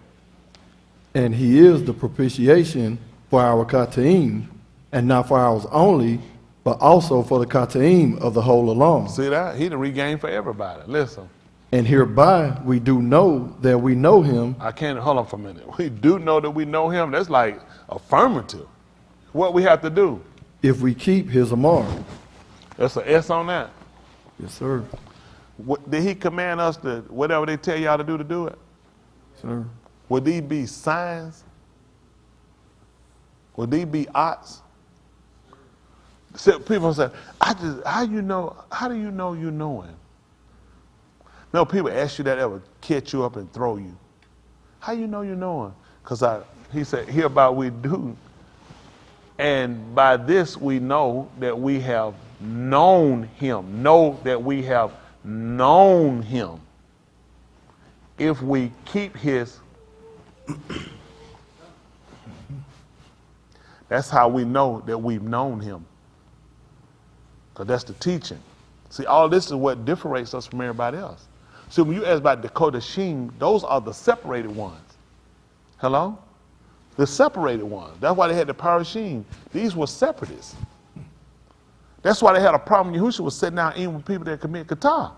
Because they look at, we don't deal with these people. We're parashim. We separate ourselves from these people. We don't deal with them. And he looked at, I have a people that's separated. They're separated from people like you that's hypocrites. And how they separate themselves is in the order of life. And he said, hereby, this is how we know we know him if we keep his amar, commandments. Let's see what happened. He that saith, I know him, and keepeth not his amar, is a kazab, and the amat is not in him. That's tight. So now what we got to do? Now it's important for us to go back. Yahuwah with Amar, maybe we'll go back. Let's look at his amars. Because we all might feel we know him, and now what'll come in and prove us if we go back and see it. See, they say here, they say, he that said that he knoweth him. Isn't that right? That's got a little bit more involved. So you're really a little more involved than just knowing. Just like believe and believe it, it's a continuation. Y'all got it? So that knoweth can go that there's a little more in depth. Okay? And keepeth not his is a, and the amat is not. This is based off of what? So what? You said, and you answered it and said, no, let's back it down. Pull it down. And by this we know that we have, if we keep his, for he who saith that he knoweth him and keepeth not his commandments is a kazar, and the amat is not. So it's based on what he just told you in 3. Because somebody going to say what? I know, exactly right. Well, guess what? And you keep him not his commandments, then you are a liar, and the amat ain't even in you. Now this come up to show, because who going to say, well, I want to admit I don't know him. No, people going to feel like, well, I feel like I know. Yeah, I know. Then somebody going to look and say, well, you ain't keeping his commandment, then you're a liar. Yeah. He wanted to be no mistakes. So now that's why we had to go back and make sure we get serious about our learning. Because this right here, everybody pray, people wondering, I just want to know I'm yours. I just want to know I'm all right with you. I just want to know that you accept me. I want to know that you, well, how about if you do what verse 3 said? Keep his commandment. That shows you know him. Because that's what he gave to them. That's what we'll take. So think about it. Whenever the older Nabal, when they came, that's why they were saying, you know, thus said. Wow. Why? Because now when I start telling you, thus said Yahuwah, everybody take off y'all clothes and start banging each other. And you ain't got to tell the truth no more. You're going to say, no. Why? How you know they ain't him? Because I know it's him. Because I know him. And that's not what he would tell us. So that's why it was important they attached his name that certain thing was said. When Hananiah came to Jeremiah and took the yoke off his neck, the yoke of wood, and broke it. He said, thus said Yahuwah. He said that he was going to return them back in 3 full years. And that he was going to break the yoke. Yahuwah said, amen. He said, amen. He said, but I tell you what, the knob ain't been before me. Ain't never nobbled nothing like that. So they always nobbled against. He said, anytime it was something too, he said, we had to wait on it. Yahuwah sent Jeremiah back to him and said, thus said Yahuwah, let him know. That wood he broke, now it's going to be an iron. I'm keeping my word. I don't know why that man used my name and told that lie. Had they people think they finna leave here in 3 full years. I said 70. You were going to accomplish 70 years in desolation. And we kept it. Then y'all told us in the 9th chapter of his book. He said, I understood about Jeremiah's book. He said, Jeremiah gave me understanding. Because that tell me that some things came along. He felt like, maybe he finna cut this thing short. Maybe we're going to get out of here early. No, he realized from what he saw with Hananiah, that man ain't cutting nothing short. Now when they came out what he said he going to do to us, this going to be accomplished. Y'all got it? This going to be accomplished. I appreciate that. Because if he can't hold his word on the punishment, I can't trust him on the reward. I got to take, that's how I know it's him. He kept his word like he told her. We got to accept the punishment. You got to accept your punishment now. And what happened a lot of, we ain't ready for it. That's why I told you, you got to take that chastisement. You be without it. That's right. So what he tell you, accept your punishment. That's right, you're a bastard. Isn't that right? Well, you're a bastard because you ain't been taking it. Come on, let's see what he said. This verse 4. Oh, we read that. Verse 5. Let's see. But whoso keepeth his debar, in him Aman is the Ahab of Alahym, Tamim. Hereby know we that we are in him. That's what he said. He that saith he abideth in him, He that doth what? saith he abideth in him, He that said he doth what? abideth in him, To what? ought himself also so to halak, even as he halak. So let's see 5 and 1 right quick on the book of Ephesians. I'm so confused. Let's see if we fix this confusion. Ephesians 5 and 1. Listen.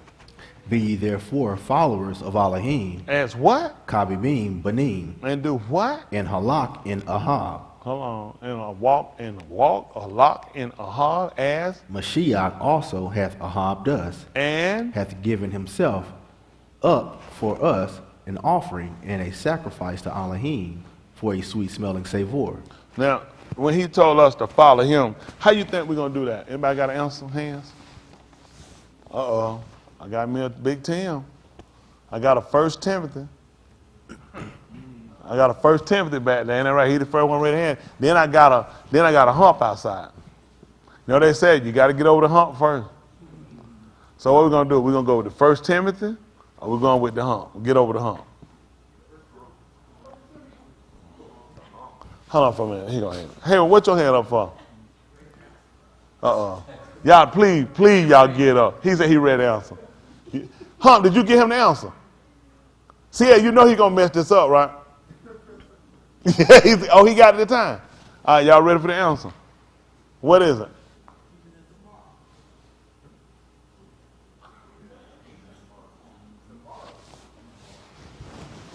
All right, so moving on. So now keep it in the mark, but what we're going to go with is what we read in the 6th verse. When he said, he that, let's see right quick, the 6th verse out of you. Well, Anita, you supposed to say.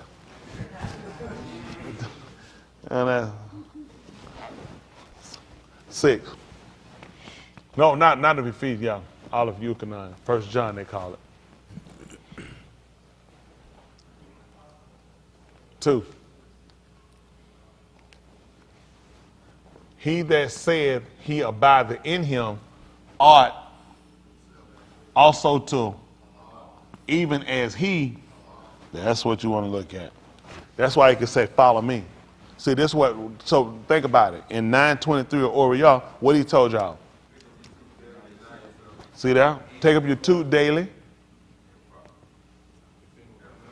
He said, deny yourself. Remember we went over that, deny yourself first, right? Then we're going to take up our tooth. So that's what you got to remember. He said, think not that I can pull out to the arbor. I can stop this. I can stop moot. I can stop it. Got it? So what did he do? He said, I can pull out right now 12 legions of Alahym will come. He said, but how then the Kitab going to be fulfilled? It's got to be complete. It's got to be Talmud. So guess what I got to do? I got to surrender my will. So now if he told you to follow him as dear as Kabib, as beloved Benin, children, then what do we have to do? We got to walk just like he walked. Y'all got it? We got to walk just like he walked. That's the whole thing. He denied. See, the problem got, everybody heard follow him, but nobody heard deny. Nobody heard gave up. Now he talk about, and he gave himself an offering. So if I'm following him, how is it I'm not going to give up myself? How I'm not going to become an oblation? How I'm not going to become a sweet savor, and I'm following him? The only way it's going to work, I'm not following holy. Meaning not complete. If people told you, what's that? Oh my goodness. Said that olive, Akeem. I don't know what it comes. See if that's 24 and 1 right quick. Let me see that what I want. 24 and 1. Why am I thinking 21, 24? Let me second. Let me see.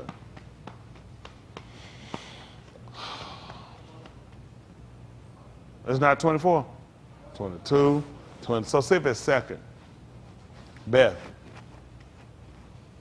24 and 1.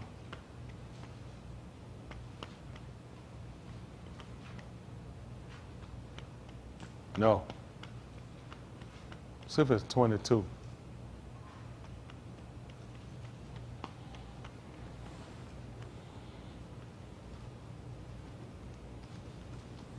Hold on. Hold on, what is 22? No, I'm sorry. Go down, no. Go, slide down, no. Hold on, yeah, stop. No. Well, we'll look at this one, 22. Come on. Look at this, 22 and 1. This is bad.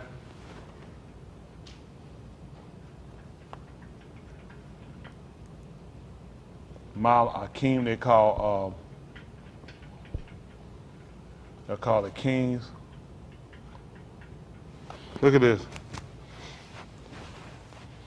All right, come on.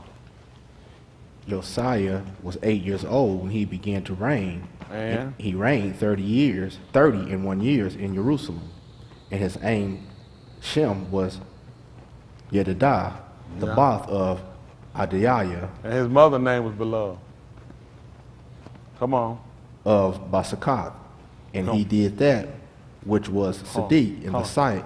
And he did what now? That which was Sadiq in the own of Yahuwah. Y'all say that he did that which was right in the own, in the sight of Yahuwah. And listen what he did. And Halak. And he did what? Halak. And what? All the Darak of Daoud, his Abba, and turned not aside to the right hand or to the left. So if I'm following him, how am I supposed to be walking?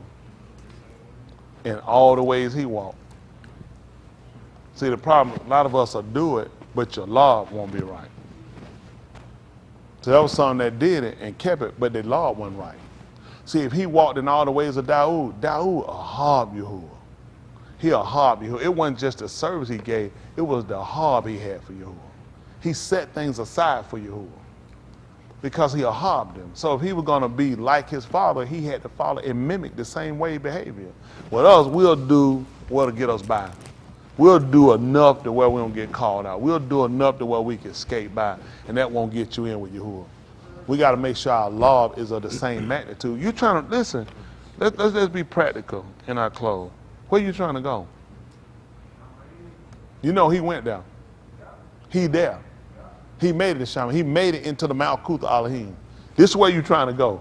How you getting in? He the only man made it in. Everybody else waiting. Ain't nobody else there. He the only one made it in. He told you, ain't nobody never been there. He said, but me, I came from there. He came from there to teach us how to get there. You trying to get there, who you following? Who you believing? Why would he tell you to do all these acts if it ain't gonna get you there? The same thing he told, he could have either, let me ask you something, just from us. When anyone had a problem, he'd have told the Rosh Hashanah, I'm tell you something, nigga. You can keep your mouth shut, I'll bust your head open. Let's just be honest. Who we talking about? What we gonna say? Man, to me, we said, I mean, what we say, I'm skipping for you by hand, I'm just an example. But I just want to be clear with that. But the thing is, who would have a problem with him doing that? Based off of who he was. But the fact was, he looked at, I'm trying to get people to follow me and get them in. You doing that ain't gonna get you in. He taught us what to get you in. That makes sense? I'm just being honest. It'd be bad. Somebody teach you a trade. And you say, yeah, I see it, but let me show you this. You're not going to show me nothing. I'm teaching you a trade. You can't show me nothing. And that'd be the problem. We're going to try to show him something. You can't show him that. He showed us how the trade works. You trying to get in. I've been there. Y'all, I've been there. Y'all got what I'm saying? Like when Tom Brady go to a team and tell a team, listen, this is what we're going to do. We're going to, man, I ain't finna be... Talking about Tom Brady been here, what he been, 10 times? 1-7. Oh, we're gonna listen to Matt Ryan. What that is, Matt? Keep talking, Matt. Matty Ice. Come here and liquidate him. That bastard's so sorry. Man, that bastard's so sorry. Man, Falcon got 35 people out their roster they had in 21. They can't do nothing but go up. They'll win more games. They just fire the players, just show up, the coach. They can't do nothing. What they gonna do? Do worse? Now you talking about a team ain't no sense to have no hope in? Absolutely none. Jesus and the Falcon right there. You ain't going nowhere with neither one of them. There's no way you can win with the Falcons. There's no way you can be saved with Jesus. I mean, they exactly right there. One can't tell you will never hear Jesus condemn the Falcon, and the Falcons ain't gonna condemn Jesus. You hear the Falcon saying, I need Jesus. Jesus be like, I need the Falcon. Because both of them ain't going nowhere. It's terrible. But that's what I want y'all to see. These are the people that were productive. Let's see what happened. Well, let's see what happened. Since we said that. Listen. Oh, I lost my place. Verse 3. Olive, this is Beth Yehukanan, I'm sorry, Beth Malachim, 24 at 3. 22 and 3. Yes, sir. All right. And it came to pass in the 18th Shana of Malach, Josiah, that the Malach sent Shaphan, the ben of Azaliah, the ben of Meshullam, the scribe, to the Beth of Yahuwah, saying, I could imagine. Let's see what he said. Go up to Hilkiah, the Rosh Kahan, that he might sum the silver which is brought into the Beth of Yahuwah, which the keepers of the doll have gathered of the arm, and let them deliver it into the hand of the doers of the work, that have oversight over the Beth of Yahuwah, and let them give it to the doers of the work which is in the Beth of Yahuwah, to repair the breaches of the Beth. Yeah. Unto carpenters and builders and masons, and to buy timber and hewn a bond to repair the Beth. Howbeit there was no reckoning made with them of the money that was delivered into their hand, because they dealt Amunah. Folk, man, come here, man. We need to check you and see what you're doing. Where their money going to? He said, I ain't had to check them. All these people here, you could count them to do what they were supposed to do. See, the problem we had, you got to have people with that type of law. See, he had a law to come back and repair the breaches. Breaches are breaks. See, Nakum Yah came later on. That's when he came to set up. You know, he was concerned about covering the breaches. That's what they'll call when somebody get through high security. We have a breach. When people get into top security, they said, we have a breach. That means something got through. They were concerned about it. And this is the thing you got to look at. When you stop making a reckoning over arguing over the little things that you try to make your argument, your fight, you can compare the breaches you got, the reason why you find yourself in transgression. Already you find something like people say, certain thing happen, I find myself getting out the will out of here, I find myself falling short, I find myself doing things I want to do because you hadn't covered all your breaches. See, Satan is always working to get through. He coming through like a roaring Ari. Ari knows how to attack. Ari never gets to an animal don't know what they want to do. They know. When I attack you from the back, I'm coming around to the front. They're going for kill spot. You'll never see Ari go and grab an ankle and get himself kicked and drug across nowhere. They know kill spot. They know where to break. I'm going to break the back if I get them now. I'm going to start the back and I'm going to get them when they break. I'm going to swing around. I'm going to get the throat. Or I'm going to get around to the mouth. I'm going to do the kiss of death on them. They know I'm going to get through. That's all I'm going to do. But in order to do it, I know where I got to start at. And that's the same way Satan works. So you got to make sure you repair and you got to fix your breaches. That's how you get in to beat us every time. Before you next thing you know, listen, they get caught up on that one end. Next thing you know, done jumped around and done caught the throat. And that's the thing that we don't look at, how we got to start working and make sure you repair your breaches. You out here, your enemy is working to destroy you on every end. And listen, it ain't got to be dope. It ain't got to be drinking. It ain't got to be a woman. It ain't got to be a man. He just get you on disobedience. And the only reason you disobedient in some cases, because you didn't acknowledge. You're not conscious of things. And people say, you know what, he got me out. He got y'all because you let other things get in. What would the purpose of telling you to meditate on them night and day? What would the purpose of telling you to write upon your doorpost? Because this got you familiar. This got you familiar. So when I'm thinking about it when I lay down, when I'm talking about it and meditating when I get up, when I'm thinking of what I'm doing today, when I got them on my doorpost, when they become in front of my eyes, that's just certain things you forget trying. You can forget it, baby. You forget it. You can move on to the next person. This is a constant for me. And when we don't, you leave room for error. That's for all of us. That ain't to no one, but that's to all of us. See how he just like that. You in that example with DeVal, just showing him. It was good to the saying. It just got us to be alert about something. Because I don't think that was his actual intent to do that. Whether it was not, it still put him in a violation. You got what I'm saying? But it just showed you how you can be comfortable and not think you can be tripped up right here? Why wouldn't he? Why wouldn't he? See, that's what we feel like. We saved. You're never saved. Anything is more to his goal to get you off. A lot of people have left from right here. From right here. Because they felt like it was safe. You never save. You never drop your guard. You always keep your protection. You always got to think on it because they just show you that quick. You can find yourself involved that quick. You can be like, oh, that was a small thing. The book said all unrighteousness is sin. All of it's still sin. Nobody can give you pad to say, well, okay, it ain't like the sin. What is sin? A transgression of the Torah. Well, he said, if you keep my commandment, that's how you know me. And anybody don't keep it and say they know me, they're a liar. Anybody that say they know him, they ought to walk just like he walked, halak like him. So we're trying to get to that point of realizing, stop being so comfortable. That's for all of me, all of us. Quit thinking that it's okay, it's not like you did the big thing. All of it's wrong. How many of y'all that the first time y'all heard that they sit in Mushah seat, whatever they bid you to do it? How many of y'all that first time y'all heard it? So that show you get comfortable. Because it ain't something you think about. You try to look for the other bigger thing. All of it's important. That's why it was written. For our, what was it again? To show us and to teach us. To instruct us. Y'all got it? And that's what we got to always consider. Don't ever drop your guard. We're going through reading. Well, I know that. Prove it by living it. Yeah. So when they laid down and meditated on the first night, they meditated on the second night, meditate on night 380. When they meditated on night 700, what that mean? Well, you good. You already know it. You ain't got to worry about that. Keep meditating on it. Make no mistake, you're going to be tested on it. That's true.